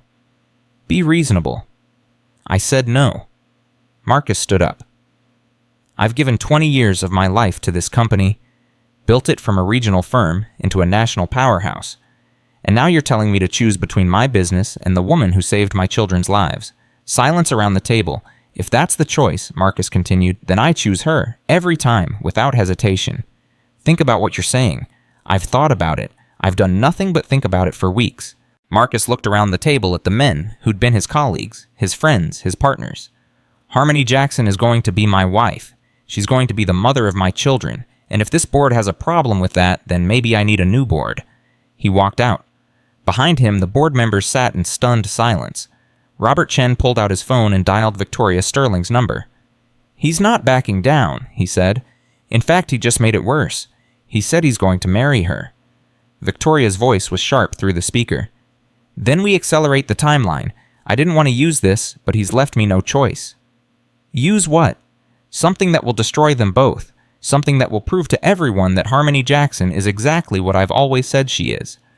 What are you talking about? Victoria smiled on the other end of the line. You'll see. Everyone will see. Very soon. 2 days later, Marcus found a manila envelope on his desk. There was no return address, no note. Just the envelope fat with documents and photographs. He opened it with trembling hands. The first photograph was of Harmony, younger, standing outside a building he didn't recognize. She was dressed differently than he'd ever seen her, in a short skirt and high heels, makeup heavy on her face. The second photograph showed her getting into a car with a man, an older man, well-dressed. The third photograph showed money changing hands. Marcus's stomach turned. He read the documents. Bank statements from 8 years ago, deposits of cash, regular amounts from unnamed sources, a lease agreement for an apartment Harmony had never mentioned, records from a business called Elite Companions. At the bottom of the stack, a handwritten note. Your precious Harmony was a prostitute. She sold herself to survive. And now she's selling herself to you. Ask her about the years between 2015 and 2017. Ask her what she did before Maya was born. Ask her who she really is. Marcus sat at his desk for a long time. The photographs stared up at him. The documents screamed accusations. Part of him wanted to throw it all away, to pretend he'd never seen it, to believe in the woman he loved without question. But another part of him needed to know the truth. He found Harmony in the kitchen, preparing the twins' dinner. She looked up when he walked in and immediately knew something was wrong. What is it? Marcus set the envelope on the counter. Someone sent this to me. I need you to tell me what it means. Harmony looked at the photographs. Her face went white. Where did you get these? It doesn't matter where I got them. I need to know if they're real. Harmony was silent for a long moment. When she finally spoke, her voice was barely a whisper. They're real. Marcus felt the floor drop out from under him. You worked as... I was 22 years old. Harmony's voice was steady now, but her hands were shaking. I had no education, no skills, no family. I'd aged out of foster care with nothing, and I was hungry, Marcus. Not metaphorically hungry, actually starving. So I did what I had to do to survive. For 2 years, until I saved enough money to get out. To get trained as a cleaner. To build something resembling a life. She looked at him with fierce, wounded eyes. I'm not proud of it. I've spent every day since trying to be someone different, someone better, but I can't change the past. I can only change what I do with the future. Marcus couldn't speak. His mind was spinning. Everything he thought he knew about this woman was shifting, rearranging into a new picture. Say something, Harmony demanded. Yell at me. Tell me I'm disgusting. Tell me I should have told you, but don't just stand there in silence. I don't know what to say. Then let me make it easy for you. Harmony's voice cracked. I'll pack my things. I'll be gone within the hour. You can tell everyone your mother was right, that I was never good enough, that I fooled you. She started to walk past him. Marcus grabbed her arm. Stop. Let me go. No. He pulled her around to face him. I don't care. Harmony stared at him. What? I don't care what you did 8 years ago. I don't care what you had to do to survive. What matters is who you are now. And the woman I know, the woman who saved my children, the woman I love, she's not defined by her past. How can you say that, after seeing those pictures? Because I've done things I'm not proud of too. Because nobody gets through life without making mistakes. Because judging you for surviving the only way you could would make me exactly the kind of person my mother is. Tears were streaming down Harmony's face. You should hate me? I could never hate you. Your mother is going to use this. She's going to tell everyone. Let her try. Let her tell the whole world. I'll stand right next to you and tell them all to go to hell. Harmony collapsed against him, sobbing. Marcus held her. Let her cry. Let the secret she'd carried for 8 years finally pour out. When she finally pulled back, her face was ruined with tears. I should have told you, she said. From the beginning, you had a right to know. Maybe, but you had a right to privacy too, a right to a past that doesn't define you. Your mother won't see it that way. My mother sees everything through the lens of her own prejudice. That's her problem, not ours. Harmony shook her head. You don't understand. If she releases this information, it won't just destroy me. It'll destroy you, your business, your reputation, everything you've built. Then we'll build something new together. Marcus, I mean it. I would rather lose everything than lose you. And if the price of loving you is my fortune, my company, my social standing, then I'll pay it gladly, without hesitation. Harmony looked at him like she was seeing him for the first time. Why? She whispered. Why do you love me this much? Because you're worth it. Because you saved my children when no one else could. Because you came into my life when I was drowning and you pulled me back to the surface. Marcus touched her face. Because loving you is the first thing I've done in years that feels completely right. Harmony closed her eyes. I don't deserve you. We don't get what we deserve in this life. We get what we fight for. He kissed her forehead. And I'm going to fight for you. Every day. For the rest of my life. They stood in the kitchen holding each other while the envelope full of secrets sat on the counter behind them. The past was out now. There was nothing left to hide. But the real battle was still coming. Victoria released the information 3 days later. Not to the newspapers this time. She was smarter than that. She released it to the social circles that mattered most. The country club. The charity boards. The society pages where reputations lived and died. Within 24 hours, Marcus Sterling was a pariah. Invitations were rescinded. Phone calls went unanswered. Business partners suddenly became unavailable for meetings. And everywhere the whispers. Did you hear the woman he's living with used to be a prostitute? Can you imagine bringing someone like that around his children? His poor mother must be devastated. Marcus watched his world crumble and felt nothing but rage. He called Victoria. Are you satisfied now? His voice shook with fury. Have you destroyed enough? I haven't destroyed anything, Daniel. I've simply told the truth. Something you apparently couldn't be bothered to do. The truth is you dug up the worst moment of her life and broadcast it to everyone we know. That's not truth. That's cruelty. It's protection. Those children deserve to know who's raising them. They're being raised by a woman who loves them. That's all that matters. Love? Victoria laughed. That woman doesn't know what love is. She knows survival. She knows manipulation. She knows how to make men like you believe she's something she's not. You're wrong. Am I? Look at yourself, Marcus. Look at what you've become. You've alienated your family, your friends, your business partners, all for a woman who used to sell herself on street corners. I've become someone who won't let a bully destroy an innocent person. And if that costs me everything, then maybe everything wasn't worth having. You'll regret this.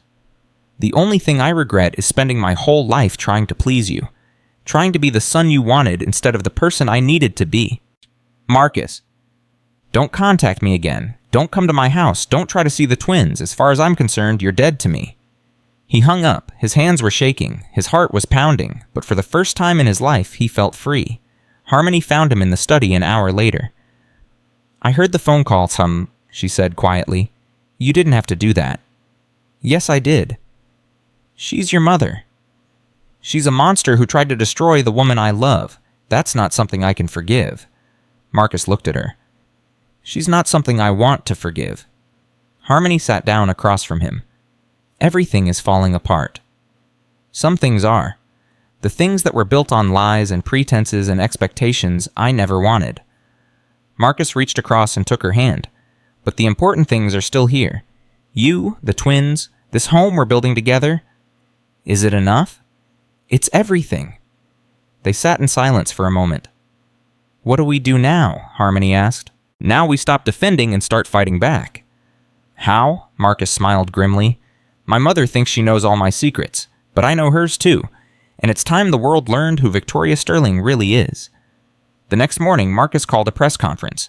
Reporters filled the lobby of Sterling Industries, cameras flashing, microphones thrust forward.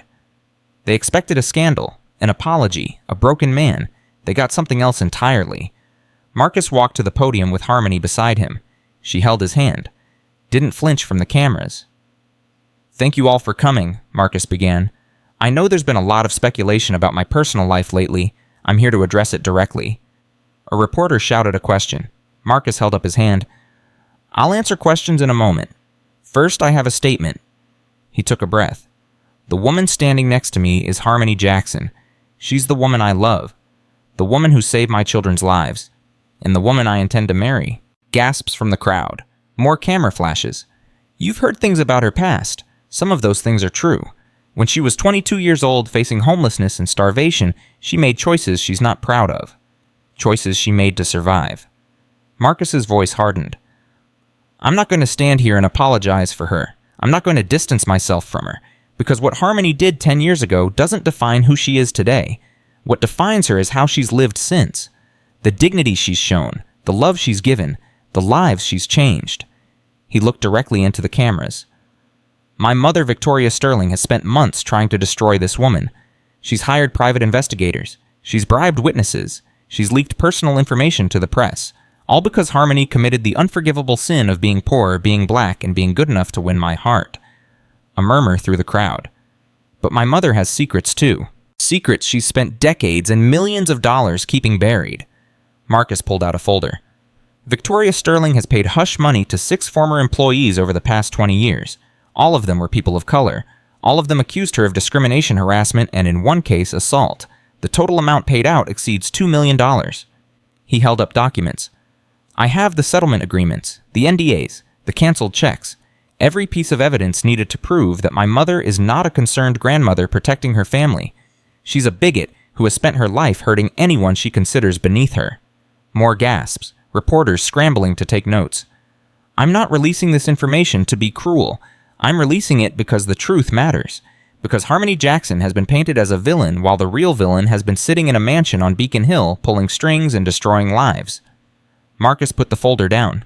"I'm done playing by my mother's rules. I'm done hiding. I'm done being ashamed of who I love or where she came from. From this day forward, Harmony Jackson is part of my family, and anyone who has a problem with that can take it up with me directly." He stepped back from the podium. "I'll take questions now." The room erupted. Victoria watched the press conference from her living room. Her face was gray. Her hands trembled around her glass of whiskey. She'd been exposed, humiliated, destroyed in front of the entire city. Her phone was ringing constantly. Board members, society friends, people who'd attended her charity galas and kissed her ring for years. She didn't answer any of them. On the television, Marcus was fielding questions, standing strong, defending Harmony with a passion that made Victoria's stomach turn. And Harmony, that woman, standing there like she belonged, like she'd won. Victoria threw her glass at the screen. It shattered whiskey and glass spraying across the floor. "Mrs. Sterling." Her housekeeper appeared in the doorway. "Is everything all right? Get out and leave me alone." The housekeeper fled. Victoria sat in the wreckage of her living room, surrounded by broken glass and broken plans. She'd underestimated her son. Underestimated that woman. Underestimated everything, but she wasn't finished yet. She picked up her phone and dialed a number she'd hoped she'd never have to use. "It's Victoria Sterling. I need to speak with you about a sensitive matter." A pause on the other end. "Yes, it's about my son and the woman he's planning to marry." Another pause. "I understand the risks. I'm prepared to pay whatever it costs." She listened for a moment, then smiled. "Good. Then we understand each other. I want her gone, permanently. I don't care how you do it." She hung up. Outside, the sun was setting over Boston. Beautiful, peaceful. Completely unaware of the darkness being planned in that elegant living room, Victoria poured herself another drink. If she couldn't destroy Harmony Jackson through scandal, she'd destroy her another way. One way or another, that woman was going to pay. 2 weeks after the press conference, Marcus proposed. They were in the nursery, both of them exhausted from a day of fielding calls and managing the fallout from his revelations. Emma and Ethan were finally asleep, their breathing soft and steady in the darkness. Marcus pulled a small box from his pocket. "I know this isn't romantic," he said. "I know we're both exhausted and the timing is terrible and everything in our lives is chaos right now." Harmony stared at the box. Marcus, what are you doing? Something I should have done weeks ago. He opened the box. A diamond ring glinted in the low light. Marry me, Harmony, not because of the scandal, not to prove something to my mother, but because I love you. Because I can't imagine my life without you. Because you and these babies are everything I want in this world. Harmony's eyes filled with tears. You don't have to do this. I know I don't have to. I want to. Marcus took her hand. I want to wake up next to you every morning. I want to raise these children together. I want to spend the rest of my life proving to you that you were always worth loving. Marcus, say yes, please. Just say yes. Harmony looked at the ring. At this man who had given up everything for her. At the sleeping babies who had become her whole world. Yes, she whispered. Marcus slid the ring onto her finger. It fit perfectly. I love you, he said. I love you too. They kissed in the darkness with their children sleeping nearby, both of them, finally believing that maybe, just maybe, everything was going to be okay.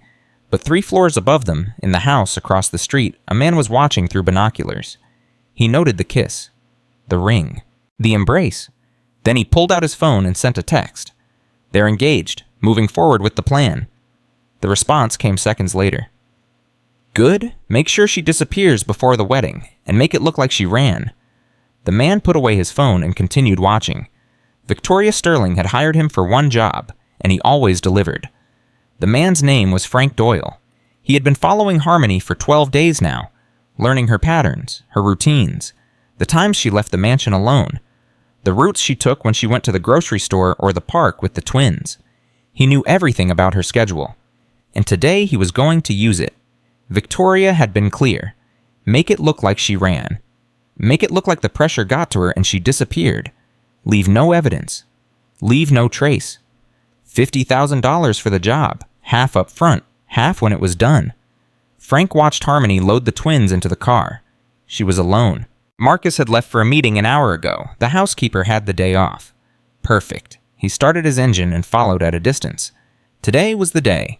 Harmony noticed the car 3 blocks from the grocery store. It was black, nondescript. The kind of car that shouldn't stand out, but somehow did because it had been behind her for every turn she made. Her hands tightened on the steering wheel. Maybe she was being paranoid. After everything that had happened, paranoia made sense. But something in her gut was screaming that this was different. She made a sudden right turn without signaling. The car followed. Her heart started pounding. She pulled out her phone and called Marcus. It went straight to voicemail. Marcus, I think someone's following me. A black car. I'm near the grocery store on Maple Street. I'm going to drive to the police station. Call me back. She hung up and pressed the accelerator. The car behind her sped up too. Harmony's mind raced. The police station was 10 minutes away. She could make it. She had to make it. In the back seat, Emma started to fuss. It's okay, baby, Harmony said, her voice shaking. It's okay. Mama's got you. She ran a yellow light. The car behind her ran the red. Harmony felt terror grip her chest. This wasn't paranoia. This was real. She grabbed her phone again, dialed 911. 911, what's your emergency? Someone is following me. I'm in a gray Honda Civic on Maple Street heading toward downtown. I have 2 babies in the car. Please send help. Ma'am, can you describe the vehicle following you? Black sedan. I can't see the license plate. They've been behind me for... The car suddenly accelerated and pulled up beside her. The window rolled down. A man looked at her with cold, empty eyes. Then he swerved his car into hers. Harmony screamed as metal crunched against metal. Her car spun. She fought the wheel, trying to maintain control. The twins were screaming now. Both of them. Terrified by the impact. Harmony's car jumped the curb and slammed into a fire hydrant. Water exploded everywhere. She was dazed. Her head hurt. Something warm was running down her face. Blood. Through the broken window, she saw the man getting out of his car, walking toward her. Please, she whispered. Please, not the babies. Don't hurt the babies. The man opened her door. Nothing personal, he said. Just business. Then everything went black. Marcus got the call 20 minutes later. He was in the middle of a meeting when his phone buzzed. He ignored it. It buzzed again, and again. He looked at the screen. 7 missed calls from an unknown number. Then a text from James Mitchell. Call me immediately. It's about Harmony. Marcus's blood went cold. He excused himself from the meeting and stepped into the hallway. His hands were shaking as he dialed James. What happened? There was an accident. Harmony's car was run off the road near Maple Street. Is she okay? Are the twins okay? Silence on the line. James, tell me they're okay. The twins are fine. They were found in the car, still strapped in their seats, a little shaken up, but no injuries. And Harmony, more silence. She's gone, Marcus. She wasn't in the car when police arrived, just the twins, and there was blood on the driver's seat. Marcus felt the floor drop out from under him. What do you mean, gone, where nobody knows? Police are treating it as a possible abduction. Abduction? Marcus's voice rose. Who would abduct her? Why? But even as he asked, he knew the answer. His mother. Marcus drove to the police station in a daze. The detective on the case was a woman named Sarah Chen. She was calm and professional and completely unhelpful. We're doing everything we can, Mr. Sterling. We've issued a BOLO for Miss Jackson. We're reviewing traffic camera footage. We're canvassing the area for witnesses. That's not enough. You need to arrest my mother. Detective Chen's eyebrows rose. Your mother, Victoria Sterling. She did this. She's been trying to destroy Harmony for months. She hired someone to make her disappear. Do you have any evidence of that? Evidence my mother threatened her, harassed her, leaked her personal information to the press. She's been waging a campaign of terror against this woman for Mr. Sterling. The detective held up her hand. I understand you're upset, but accusations of this nature require evidence. Without something concrete linking your mother to Miss Jackson's disappearance, there's nothing I can do. So you're just going to let her get away with it? I'm going to investigate, thoroughly and professionally. That's my job. Detective Chen stood up. I'll be in touch as soon as we have any information. Marcus wanted to scream, to flip the table, to do something, anything other than sit here feeling helpless. But he thought of Emma and Ethan, waiting for him at the mansion with a terrified housekeeper, wondering where their mother was. He had to hold it together, for them. Find her, he said. Please, just find her. Detective Chen nodded. I'll do my best. But as Marcus walked out of the station, he knew that wasn't good enough. If he wanted to find Harmony, he was going to have to do it himself. Frank Doyle had taken Harmony to a warehouse on the outskirts of the city. She woke up in darkness. Her head was pounding. Her wrists were bound behind her back. She could taste blood in her mouth. Hello? Her voice came out cracked and weak. Is anyone there? Footsteps approached. A light clicked on. Frank stood over her, his face expressionless. You're awake. Good. Where am I? What do you want? What I want doesn't matter. What Mrs. Sterling wants is what matters. Harmony's blood went cold. Victoria sent you? She did. What is she going to do to me? Frank shrugged. That's above my pay grade. My job was to bring you here. Someone else will take it from here. The babies, Emma and Ethan, are they... They're fine. They were never part of the plan. Frank crouched down to her level. Mrs. Sterling is many things, but she's not a monster. She wants her grandchildren safe. It's you she has a problem with. So she's going to kill me. Like I said, above my pay grade. He stood up and walked toward the door. Someone will be here soon. I'd try to get comfortable if I were you. The door closed. The light went out.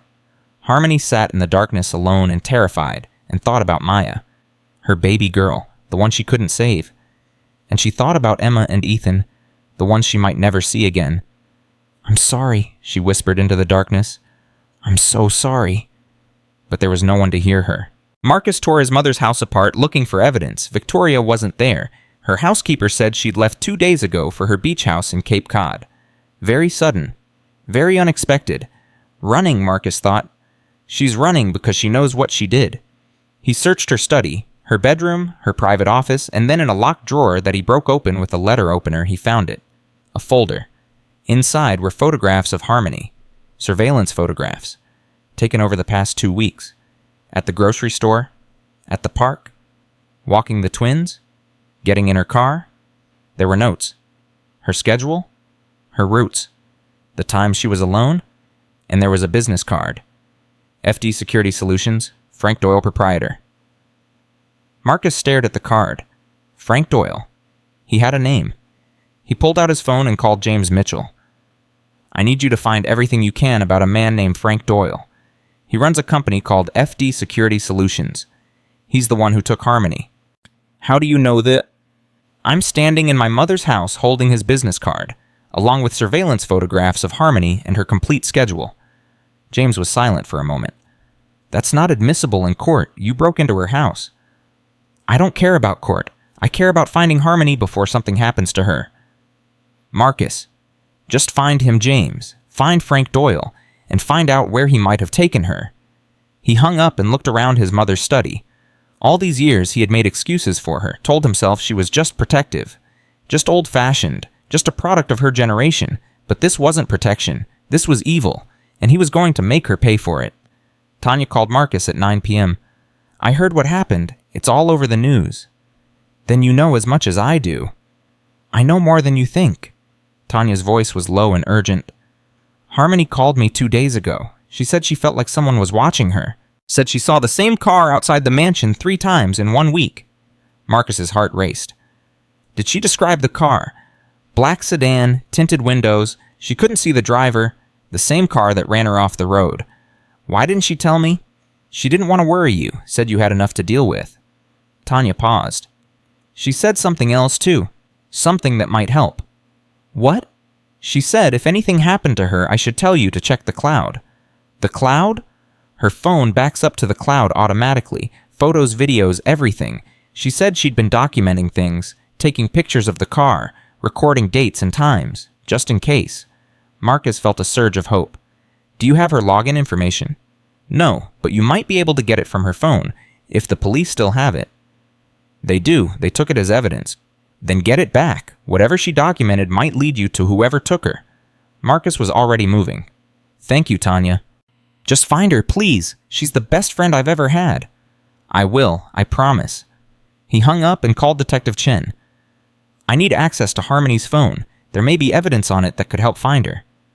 Mr. Sterling, I can't just... She was documenting someone following her. Photos, videos, dates, and times. It's backed up to the cloud. If you can get into her phone, you can access everything. Silence on the line. How do you know this? Her best friend told me. Harmony was keeping records. She knew something was wrong. Another pause. Come to the station. I'll see what I can do. Marcus drove faster than he'd ever driven in his life. The evidence on Harmony's phone was damning. Photographs of the black sedan outside the mansion, license plate clearly visible. Screenshots of text messages from an unknown number. Threatening. Menacing. A video taken 3 days ago showing a man following her through the grocery store. He never approached. Never spoke. Just watched.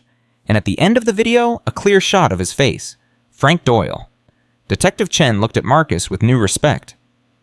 This is good. This is really good. We can run the plates. We can identify the man in the video. I already know who he is. Frank Doyle. He runs a security company, and he was hired by my mother to make Harmony disappear. The detective's face hardened. You're sure about this? I found his business card in my mother's house, along with surveillance photos of Harmony, along with her complete schedule and the time she was alone. That evidence may not be admissible. I don't care about admissible. Marcus slammed his hand on the desk. Somewhere out there, the woman I love is being held by a man my mother hired to hurt her. I don't care about court. I don't care about evidence rules. I care about finding her before it's too late. Detective Chen studied him for a long moment. Let me make some calls. If Doyle is known to law enforcement, we might be able to find out where he operates, where he might take someone he's holding. How long? An hour? Maybe 2. She might not have that long. It's the best I can do, Mr. Sterling, unless you have a better idea. Marcus thought furiously, and then it hit him. His mother. Victoria was the one who hired Doyle. She would know where he was supposed to take Harmony, what the plan was. He had to find his mother. The beach house in Cape Cod, he said. My mother went there 2 days ago. If she's behind this, she might be coordinating from there. We can't just show up at her door without... Then I'll go. This isn't a police matter yet. It's a family matter, and I'm going to get answers. Detective Chen hesitated. Mr. Sterling, I can't sanction you confronting your mother. Then don't sanction it. Just keep working on finding Doyle. I'll handle Victoria. He walked out before she could stop him. The drive to Cape Cod took 2 hours. Marcus spent every minute of it imagining what might be happening to Harmony, where she was, whether she was hurt, whether she was alive. He couldn't think like that. He had to believe she was okay, had to believe he would find her in time. The beach house was dark when he arrived. He pounded on the door.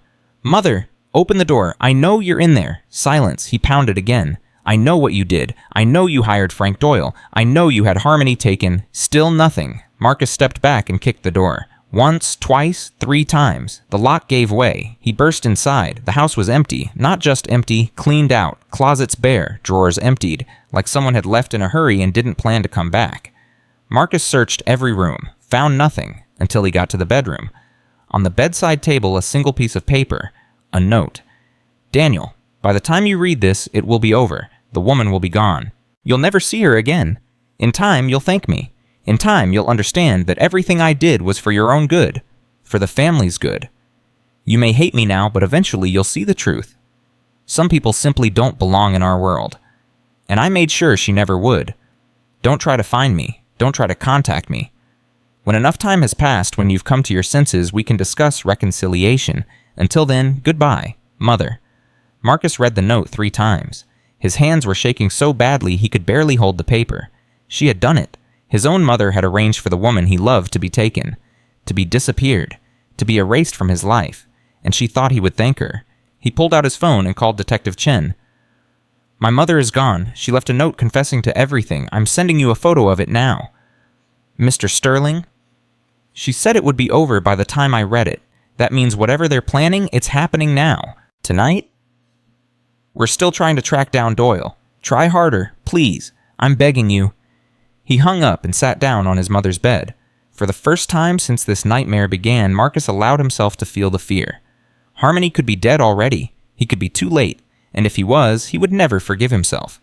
His phone rang, a number he didn't recognize. Hello? Is this Marcus Sterling? A woman's voice. Unfamiliar, hesitant. Yes, who is this? My name is Linda Doyle. Frank is my husband, or he was. We're separated now. Marcus's heart stopped. Do you know where he is? Maybe. He has a place he goes when he's doing jobs he doesn't want anyone to know about. An old warehouse on Industrial Drive. Number 47. How do you know this? Because he took me there once. When things were bad between us. When I tried to leave. Her voice cracked. He's not a good man, Mr. Sterling. I've known that for years. But what he's doing now, taking a woman holding her for some rich lady, that's too far, even for him. Why are you telling me this? Because I saw the news. I saw that woman's face, and I know what Frank is capable of. She paused. Because someone should have helped me, and no one did. Maybe I can help her instead. Marcus was already running for his car. Thank you so much. Just find her, before it's too late. He hung up and floored the accelerator. Industrial Drive. Warehouse 47. Harmony was there. She had to be. Harmony had given up trying to free her hands. The ropes were too tight. Her wrists were raw and bleeding. Every movement sent pain shooting up her arms. She didn't know how long she'd been here. Hours, maybe days. Time had lost all meaning in the darkness. She thought about Marcus, about whether he was looking for her, about whether he'd ever find her. She thought about Emma and Ethan, about their little faces, their laughter. The way they reached for her when she walked into her room. She thought about Maya, about holding her daughter for the last time, about the weight of her in her arms. Would she see Maya again? Was that where this was going? The door opened. Light flooded the room. Harmony squinted against the brightness. A figure approached. Not Frank. Someone else. A woman. As her eyes adjusted, Harmony felt her heart stop. Victoria Sterling stood over her. Hello, Harmony. Harmony couldn't speak, could barely breathe. Victoria crouched down, her expensive dress pooling on the dirty floor. You're probably wondering why I'm here. Why I didn't just let Frank handle everything. Why? Harmony's voice was a rasp. Because I wanted to see you one last time. I wanted you to understand why this is happening. I already understand. You're a bigot who couldn't stand the thought of your son loving someone like me. Victoria smiled. It was cold, empty. That's part of it, I suppose, but it's more complicated than that. She stood up and began to pace. Did Marcus ever tell you about his sister? Harmony frowned. He doesn't have a sister. Not anymore. She died when she was 6 years old, before Marcus was born. Harmony stared at her. What happened? She was killed by our housekeeper's boyfriend, a man who should never have been allowed in our home, a man I trusted because I trusted the woman who brought him there. Victoria's voice was flat. Dead. He was drunk, angry about something. He hit my daughter so hard she never woke up. Harmony felt something shift inside her. Victoria.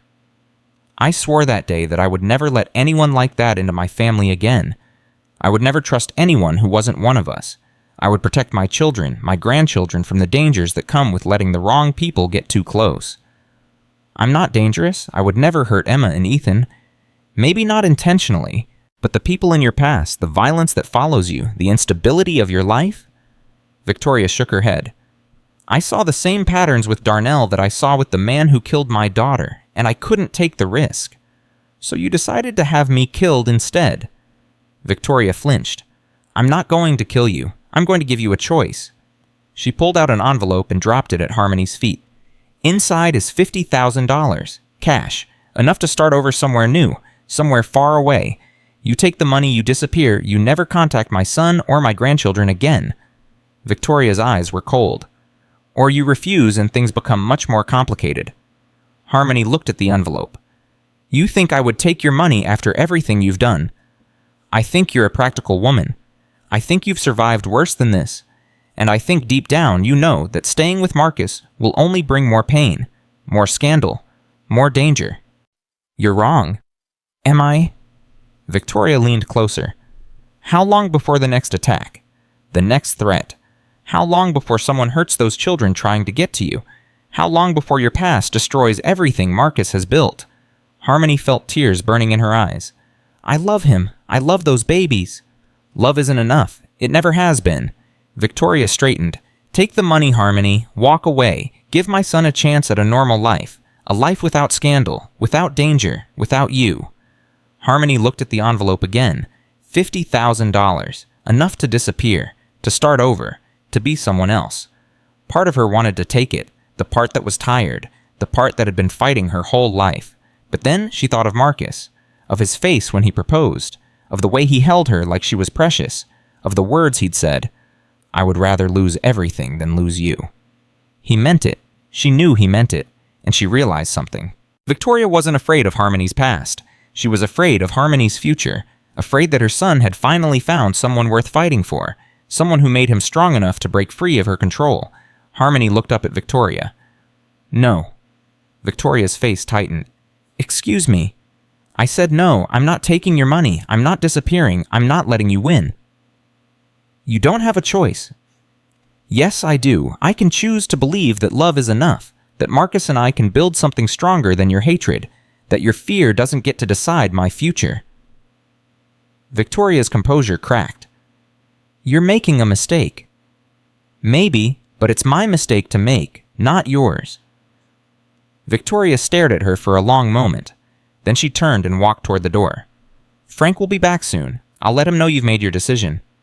Victoria, she paused. Your daughter's death wasn't your fault. And trying to control everyone else's life won't bring her back. Victoria's shoulders tensed. You don't know anything about my daughter. I know what it's like to lose a child. I know the guilt, the pain, the desperate need to make sure it never happens again. Harmony's voice softened. But this isn't protection. This is destruction, and it's destroying you as much as anyone else. Victoria stood frozen.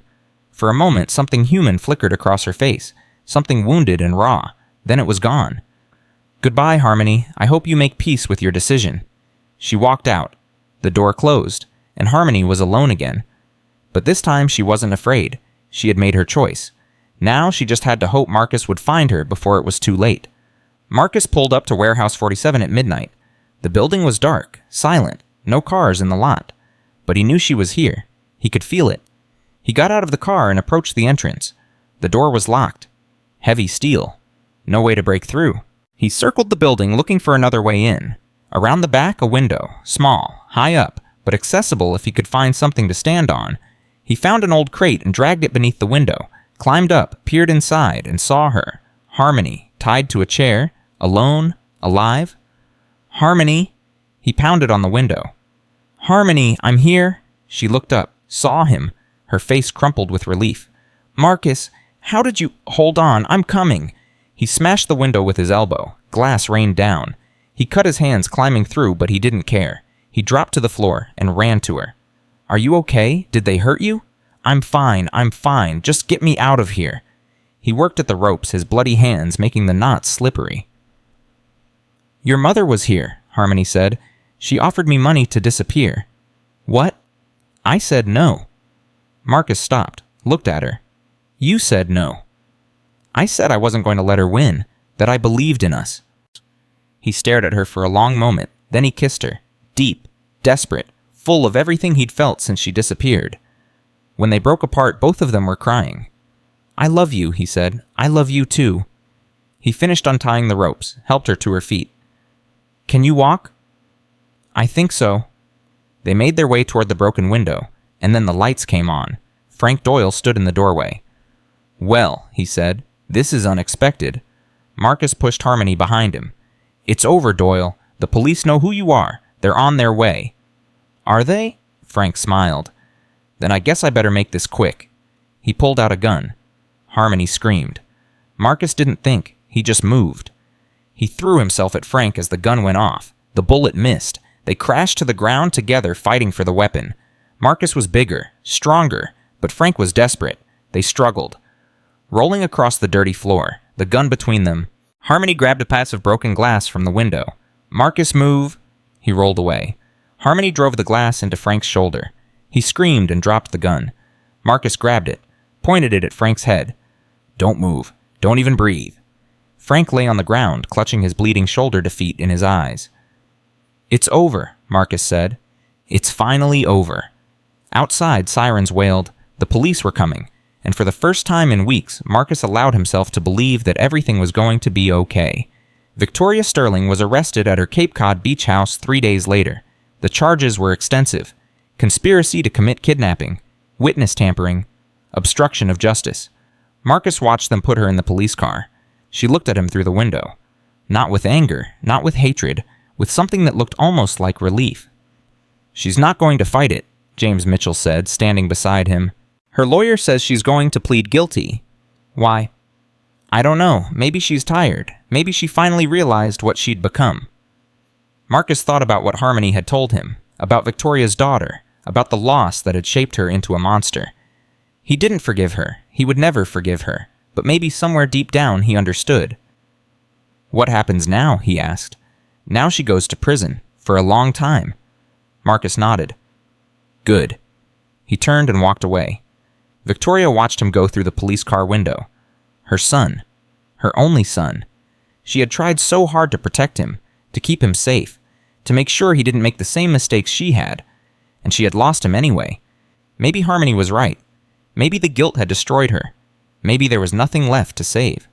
The police car pulled away, and Victoria Sterling disappeared from her son's life forever. Marcus found Harmony in the nursery that night. She was holding Emma and Ethan, one in each arm, singing the lullaby she'd sung the first night they met. He stood in the doorway and watched her. This woman, this incredible, resilient, beautiful woman. She had survived everything. His mother's attacks, the kidnapping, the threats, the exposure of her past, and she was still here, still singing, still loving. How are they? He asked softly. Perfect, Harmony said. They don't know anything happened. They just know their mama is home. Their mama, Marcus smiled. I like the sound of that. Harmony looked at him. Are you okay? I don't know. My mother is going to prison. My whole childhood, my whole understanding of who she was. He shook his head. It's going to take a while to process. I'm sorry. Don't be. You didn't do anything wrong. She did. He walked over and sat down beside her. I keep thinking about what she said, about her daughter, about why she became the way she was. Does it change how you feel? No, nothing excuses what she did to you, but maybe it explains it. Maybe understanding helps somehow. Harmony was quiet for a moment. When Maya died, I thought about becoming hard, closing myself off, never letting anyone get close again. She looked at the twins. But I couldn't do it. Loving people, even knowing how much it can hurt, is the only thing that makes life worth living. Marcus took her hand. I love you, Harmony Jackson. I love you too, Marcus Sterling. Marry me. Harmony laughed. You already asked me that. I'm asking again, now that it's really over, now that there's nothing standing in our way. She looked at him, at this man who had given up everything for her. Yes, she said, 1,000 times yes. He leaned in and kissed her, and in her arms, Emma and Ethan slept peacefully. A family, broken and imperfect and beautiful, Finally together. Finally home. The wedding was set for June, 6 months after Victoria's arrest. 6 months of healing. 6 months of learning to breathe again. Harmony stood in front of the mirror in the guest suite that had become her room, staring at a woman she barely recognized. The wedding dress was simple, elegant, nothing like the elaborate gowns she'd seen in magazines. Tanya stood behind her, fussing with the veil. "Girl, you look like a queen." "I feel like I'm dreaming." "You've been dreaming your whole life. This is finally real." Tanya's eyes filled with tears. "Maya would be so proud of you." Harmony's hand went to the small locket around her neck. Inside was a photograph of her daughter. Her something borrowed from the past. Her reminder of why she kept fighting. "I wish she was here." "She is here. She's always with you."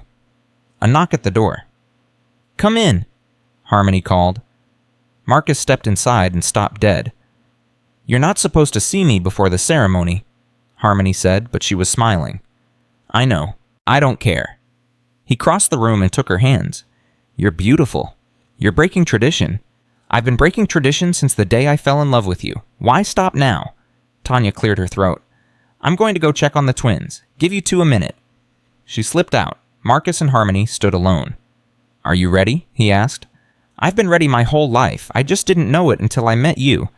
No second thoughts, no regrets." Harmony looked at him, at this man who had chosen her over his mother, his reputation, his entire world.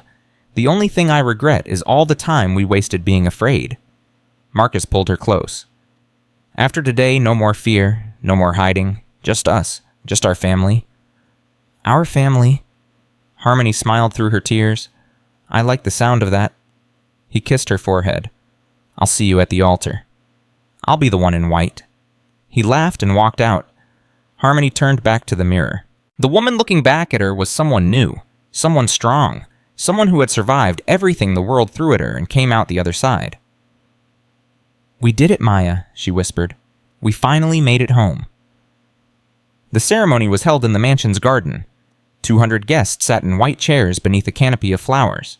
Friends, family, people who had stood by them through everything, and some who hadn't. Marcus spotted Robert Chen in the crowd, the board member who had tried to push him out, who had sided with Victoria, who had betrayed him when it mattered most. Their eyes met. Robert looked away first. Good, Marcus thought. Let him see what he lost. Let them all see. The music changed. Everyone stood, and Harmony appeared at the end of the aisle. Marcus forgot how to breathe.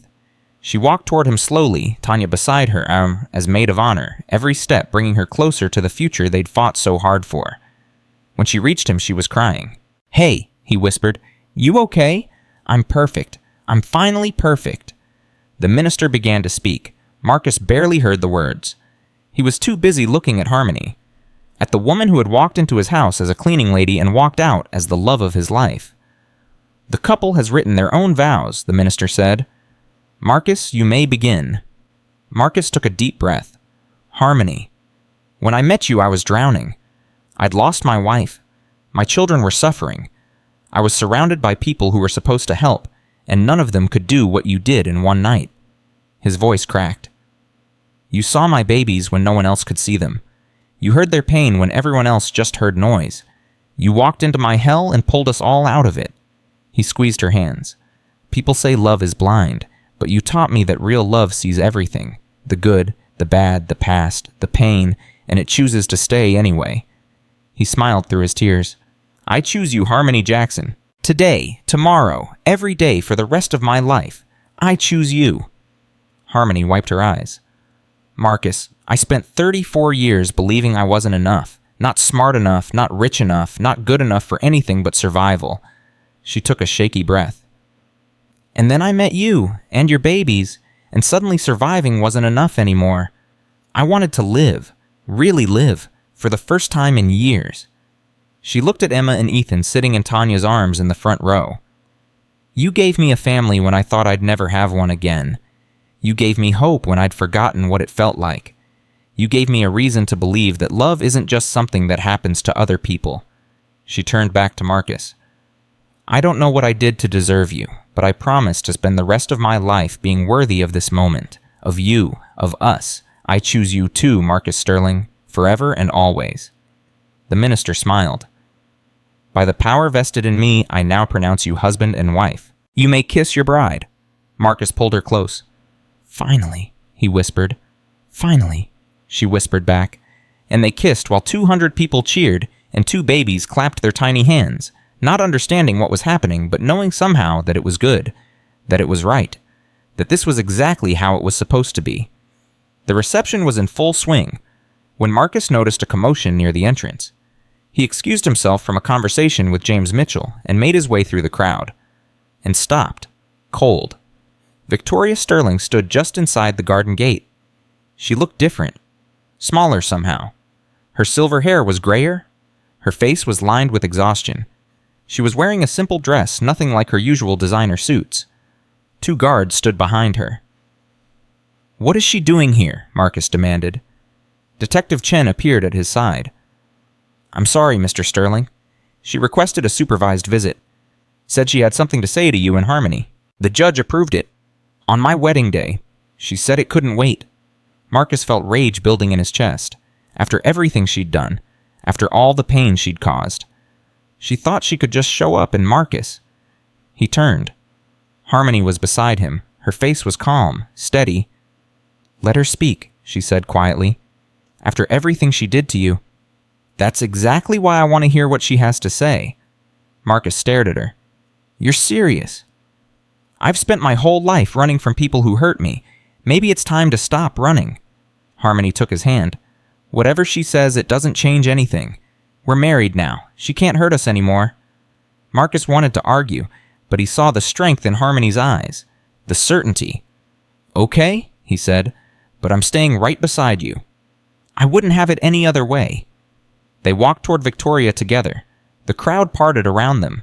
Whispers filled the air. Victoria watched them approach. Her eyes were wet. Her hands were trembling. "Daniel," she began. "Marcus, my name is Marcus."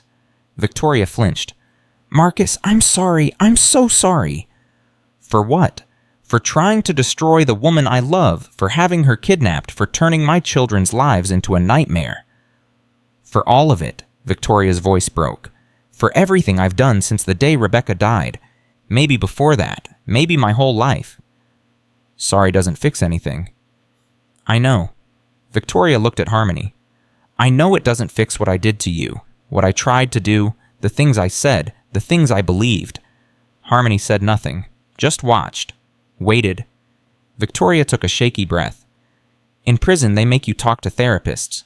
I didn't want to. I thought I knew better. I thought everything I'd done was justified." She shook her head, but the more I talked, the more I realized how broken I was, how broken I've been since Catherine died. "Your daughter," Harmony said quietly. Victoria's eyes widened.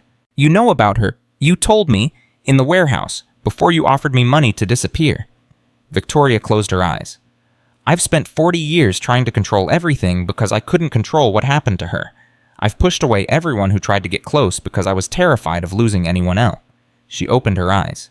"And in the end, I lost everything anyway. My son, my grandchildren, my freedom, everything I was trying to protect." "What do you want from us?" Marcus asked. His voice was hard, unforgiving. "I don't want anything. I don't deserve anything." Victoria looked at Harmony. "I just wanted to tell you that you were right. What you said to me in that warehouse. The guilt was destroying me, and I was destroying everyone else because I couldn't face it." Harmony felt something shift inside her. She should hate this woman. Part of her did hate her. But another part, the part that had lost Maya, the part that understood what grief could do to a person, that part felt something else entirely. "I forgive you," Harmony said. Marcus turned to stare at her. "What?" "I forgive you," Harmony repeated, looking at Victoria. "Not because you deserve it. Not because what you did was okay. But because holding on to hate is what destroyed you, and I refuse to let it destroy me." Victoria started to cry. "I don't understand. After everything I did, you took me from my family. You tried to erase me from my children's lives. You used my past as a weapon against me." Harmony's voice was steady. "And I survived. I'm still here. I'm standing next to the man I love on my wedding day, and you can't touch me anymore." She stepped closer to Victoria. "Forgiveness isn't for you, it's for me. It means you don't get to live in my head anymore. You don't get to take up space in my heart. I'm free of you now. And that's the most powerful thing I could ever be." Victoria stared at her. "You're remarkable," she whispered. "I spent so long trying to prove you weren't good enough, and you're better than anyone I've ever known." "I know," Harmony said simply. Marcus stepped forward. "You need to leave now." Victoria nodded. "I understand." She looked at her son with desperate eyes. "I know you can't forgive me. I know I don't deserve your forgiveness. But please, Marcus, please let me see the children sometimes. Please don't let them forget they have a grandmother." Marcus's jaw tightened. "You lost that right when you tried to have their mother killed." "I know, but they're innocent. They didn't do anything wrong. And Victoria's voice broke completely. "I want to be better. I want to learn. I want to be someone they could be proud of someday." Marcus looked at Harmony. "What do you think?" Harmony considered for a long moment. "Everyone deserves a chance to change. Even people who've done terrible things." She looked at Victoria. "But it has to be real. It has to be earned. One visit doesn't make up for everything you did." "I know. And if you ever try to hurt this family again..." "I won't. I swear on Catherine's memory. I won't." Harmony nodded slowly. "Then maybe, someday, when you've proven you've really changed, maybe we can talk about you being part of the twins' lives." Victoria's face crumpled with relief. Thank you both." The guard stepped forward. "Time to go, Mrs. Sterling." Victoria nodded. She looked at Marcus one last time. "I love you, son. I know I never showed it properly. I know I tried to control you instead of supporting you, but I do love you. I always have." Marcus said nothing, but something in his eyes softened. Just a little. Just enough to give Victoria hope. She walked away with the guards. The crowd watched in silence. Marcus turned to Harmony. "You forgave her." "I did." "After everything." "Because of everything." Harmony took his hands. "I've spent my whole life carrying anger. At the world. At the people who hurt me. At myself for not being able to protect Maya. And it nearly destroyed me." She looked at the gate where Victoria had disappeared. "Your mother was carrying the same anger. For 40 years. And look what it did to her. I don't want to become that. I don't want our children to see that." Marcus pulled her close. "You're incredible. Do you know that? I'm learning." He kissed her. "Let's go back to our wedding." "Let's." They walked back to the reception together, and somehow, impossibly, the day felt lighter than before. 6 months after the wedding, Marcus and Harmony announced the creation of the Maya Elizabeth Foundation, named for 2 girls who deserved more time, more life, more love. The press conference was held at Boston Children's Hospital in the wing that would be renamed in honor of the foundation's mission. Harmony stood at the podium, Marcus beside her, and Emma and Ethan playing on the floor with Tanya. "When I was 22 years old," Harmony began, "my daughter Maya got sick. I was working 3 jobs. I couldn't afford proper medical care. I couldn't afford to miss work. By the time I got her to the hospital, it was too late." She paused. Let the words sink in. "Maya didn't die because there wasn't a treatment. She died because I was too poor to get her help in time. And I know I'm not the only mother who's faced that impossible choice. Work or care for your child. Pay rent or pay for medicine. Survive today or save tomorrow." Harmony looked at the crowd of reporters. "The Maya Elizabeth Foundation will provide free medical care for children from low-income families, early diagnosis programs, transportation to appointments, coverage for medications that insurance won't pay for. Everything I couldn't give my daughter, we're going to give to other people's children." Marcus stepped forward. "My wife Elizabeth died giving birth to our twins. For months afterward, I watched them suffer because doctors couldn't figure out what was wrong. It wasn't until Harmony walked into our lives that someone finally saw what they needed." He put his arm around Harmony. "This foundation exists because 2 mothers lost their daughters, and because one cleaning lady had the courage to see what everyone else missed. We can't bring Maya back. We can't bring Elizabeth back, but we can make sure other families don't have to go through what we went through." A reporter raised his hand. "Mr. Sterling, given the recent scandal involving your mother, how do you respond to critics who say this foundation is just a publicity stunt?" Marcus's face hardened. "My mother tried to destroy my wife. She's in prison for it. That has nothing to do with the work we're doing here." He looked directly at the reporter. "The children this foundation will help don't care about publicity stunts. They care about getting treatment they couldn't afford otherwise. That's what matters." Another reporter spoke up. "Mrs. Sterling, this is your first public appearance since your kidnapping. How are you doing?" Harmony smiled. I'm better than I've ever been. I have a husband who loves me, 2 children who call me Mama, and now I have a purpose, something that gives Maya's life meaning." She paused. "I spent 34 years being invisible, being overlooked, being told I wasn't good enough. And now I get to spend the rest of my life proving that everyone deserves to be seen. Everyone deserves a chance." The press conference ended with a standing ovation. Harmony and Marcus walked out of the hospital hand in hand, their children in their arms. "You did good," Marcus said. "We did good. Partners. Partners, always." They drove home as a family, and Harmony finally allowed herself to believe that the worst was behind them. 3 years later, everything had changed. Emma and Ethan were 4 years old now. Healthy, happy, completely unaware of the darkness that had surrounded their birth. The Maya Elizabeth Foundation had helped over 10,000 families, built 3 new clinics, funded research into early childhood diagnosis, become one of the most respected charities in the country. Marcus had rebuilt Sterling Industries from the ground up. New board members, new values, a company focused on giving back instead of just making money, and Harmony had found her calling. She spent her days visiting hospitals talking to mothers who reminded her of herself, single moms working multiple jobs, women who'd been told their children's problems were all in their heads, families drowning in medical debt. She told them her story, about Maya, about the Sterling twins, about a cleaning lady who walked into a mansion and changed everything. "You're not alone," she told them. "You're never alone, and your children deserve better than what this system gives them." One afternoon, Harmony received a letter. It was from Victoria. She opened it with trembling hands. "Dear Harmony, I know I have no right to write to you, but I wanted you to know that I've been following the Foundation's work. What you've built is extraordinary. The lives you've saved, the families you've helped. It's more than I ever accomplished in my entire life of privilege. I've had 3 years to think about who I was, what I did, the person I became, and I realize now that the woman I hated was actually the woman I wished I could be.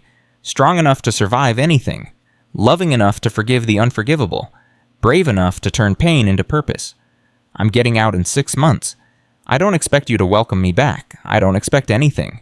But I wanted you to know that I'm trying, really trying, to be someone Maya and Elizabeth would be proud of, someone Emma and Ethan might want to know someday, someone who deserves a second chance.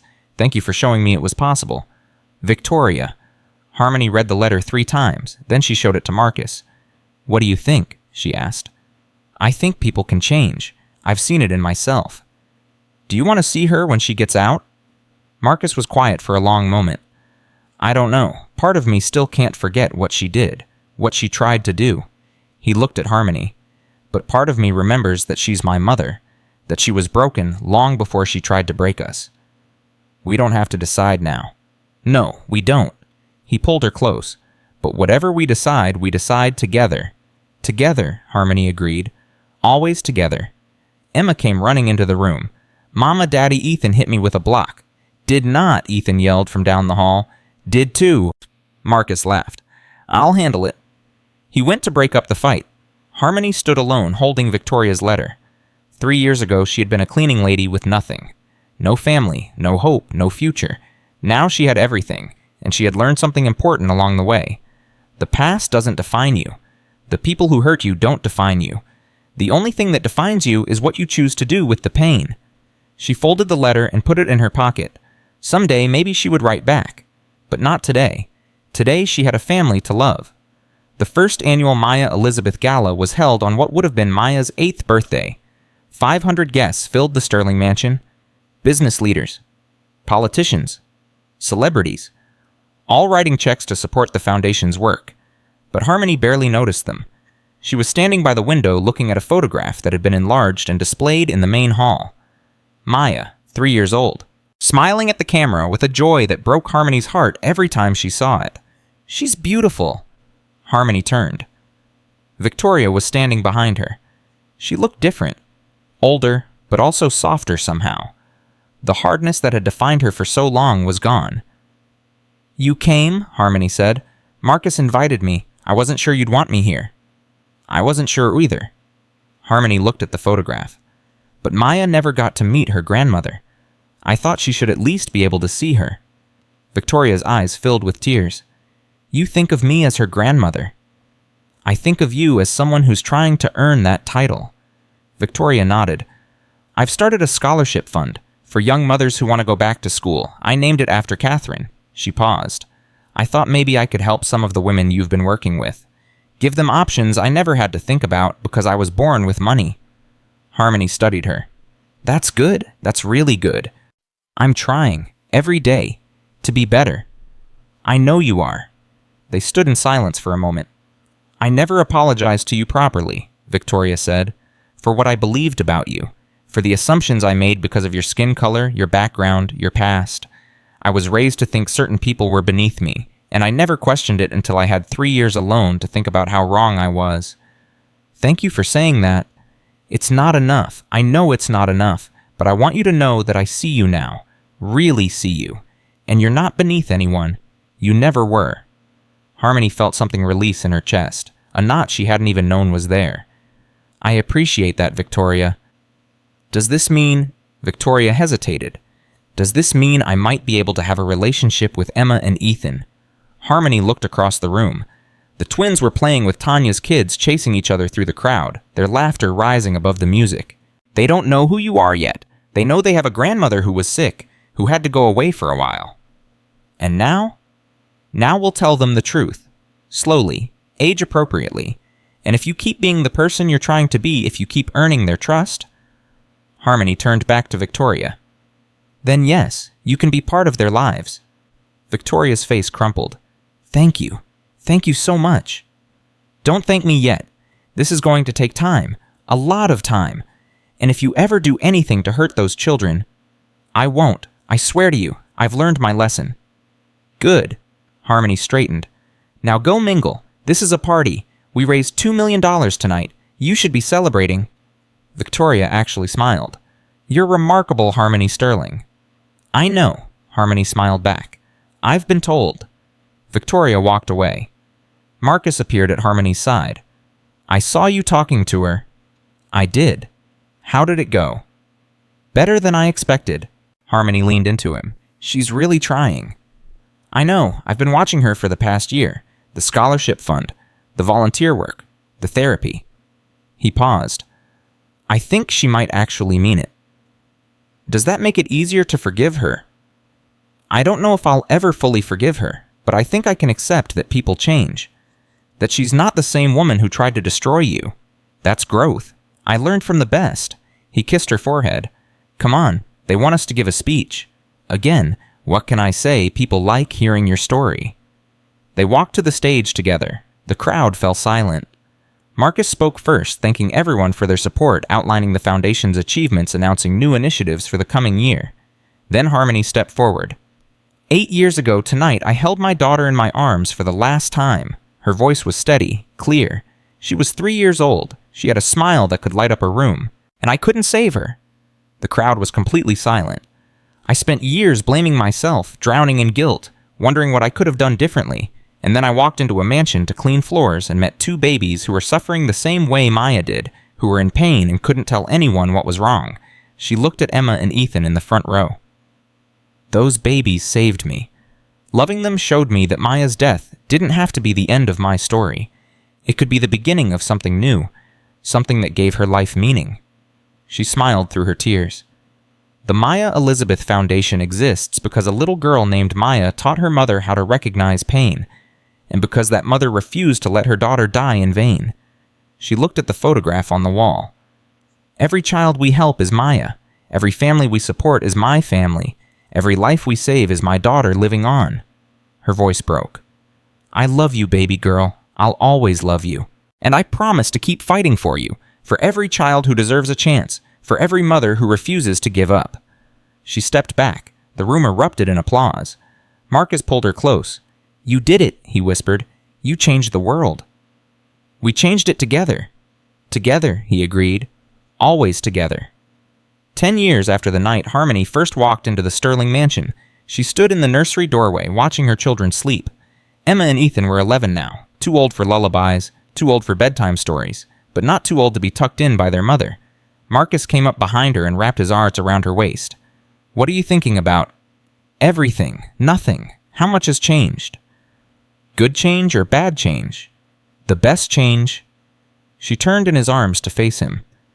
10 years ago, I was cleaning your floors. I had nothing, no one, and I thought that was all my life would ever be. And now I have everything." She smiled. "A husband who loves me, children who need me, a purpose that makes me feel like Maya's life mattered, a family I never thought I'd have again." Marcus kissed her softly. "You know what tomorrow is. The anniversary of the night we met." "I was thinking we should celebrate." "What did you have in mind?" "Dinner, dancing, maybe a weekend away while Tanya watches the kids." "That sounds perfect." "You sound surprised." "I'm not surprised. I'm grateful." She touched his face. "Every day with you feels like a gift I don't deserve." "You deserve everything, Harmony, everything good in this world." "I used to not believe that. Now I do." He pulled her close. "I love you, Harmony Sterling." "I love you too, Marcus Sterling." They stood in the doorway of their children's room, holding each other while outside the world slept. Two broken people who had found each other in the darkness, who had fought for their love against impossible odds, who had built something beautiful from the wreckage of their pasts. Harmony thought about Maya, about Elizabeth, about all the people they had lost along the way, and she realized something. This was what they had died for. This moment. This family. This love that refused to break no matter what the world threw at it. She whispered into the darkness, "We made it, Maya. We finally made it." And somewhere she knew her daughter was smiling. The woman who had walked into the Sterling mansion with nothing had found everything. The children who had screamed through the night had found peace. The family that prejudice tried to destroy had found strength. And the love that everyone said was impossible had proven everyone wrong. Because that was the truth of Harmony Jackson Sterling's story. Not that love conquered all. Not that good always triumphed over evil. Not that happy endings were guaranteed. But that fighting for love was always worth it, even when the world told you to give up. That family was something you built, not something you were born into. That the people the world overlooked were often the ones who saw everything the clearest. And that sometimes the greatest miracles came from the most unexpected places. A millionaire's children who wouldn't stop crying. A cleaning lady with nothing to lose. And a love that changed everything. This was their story. This was their truth. And it would last forever.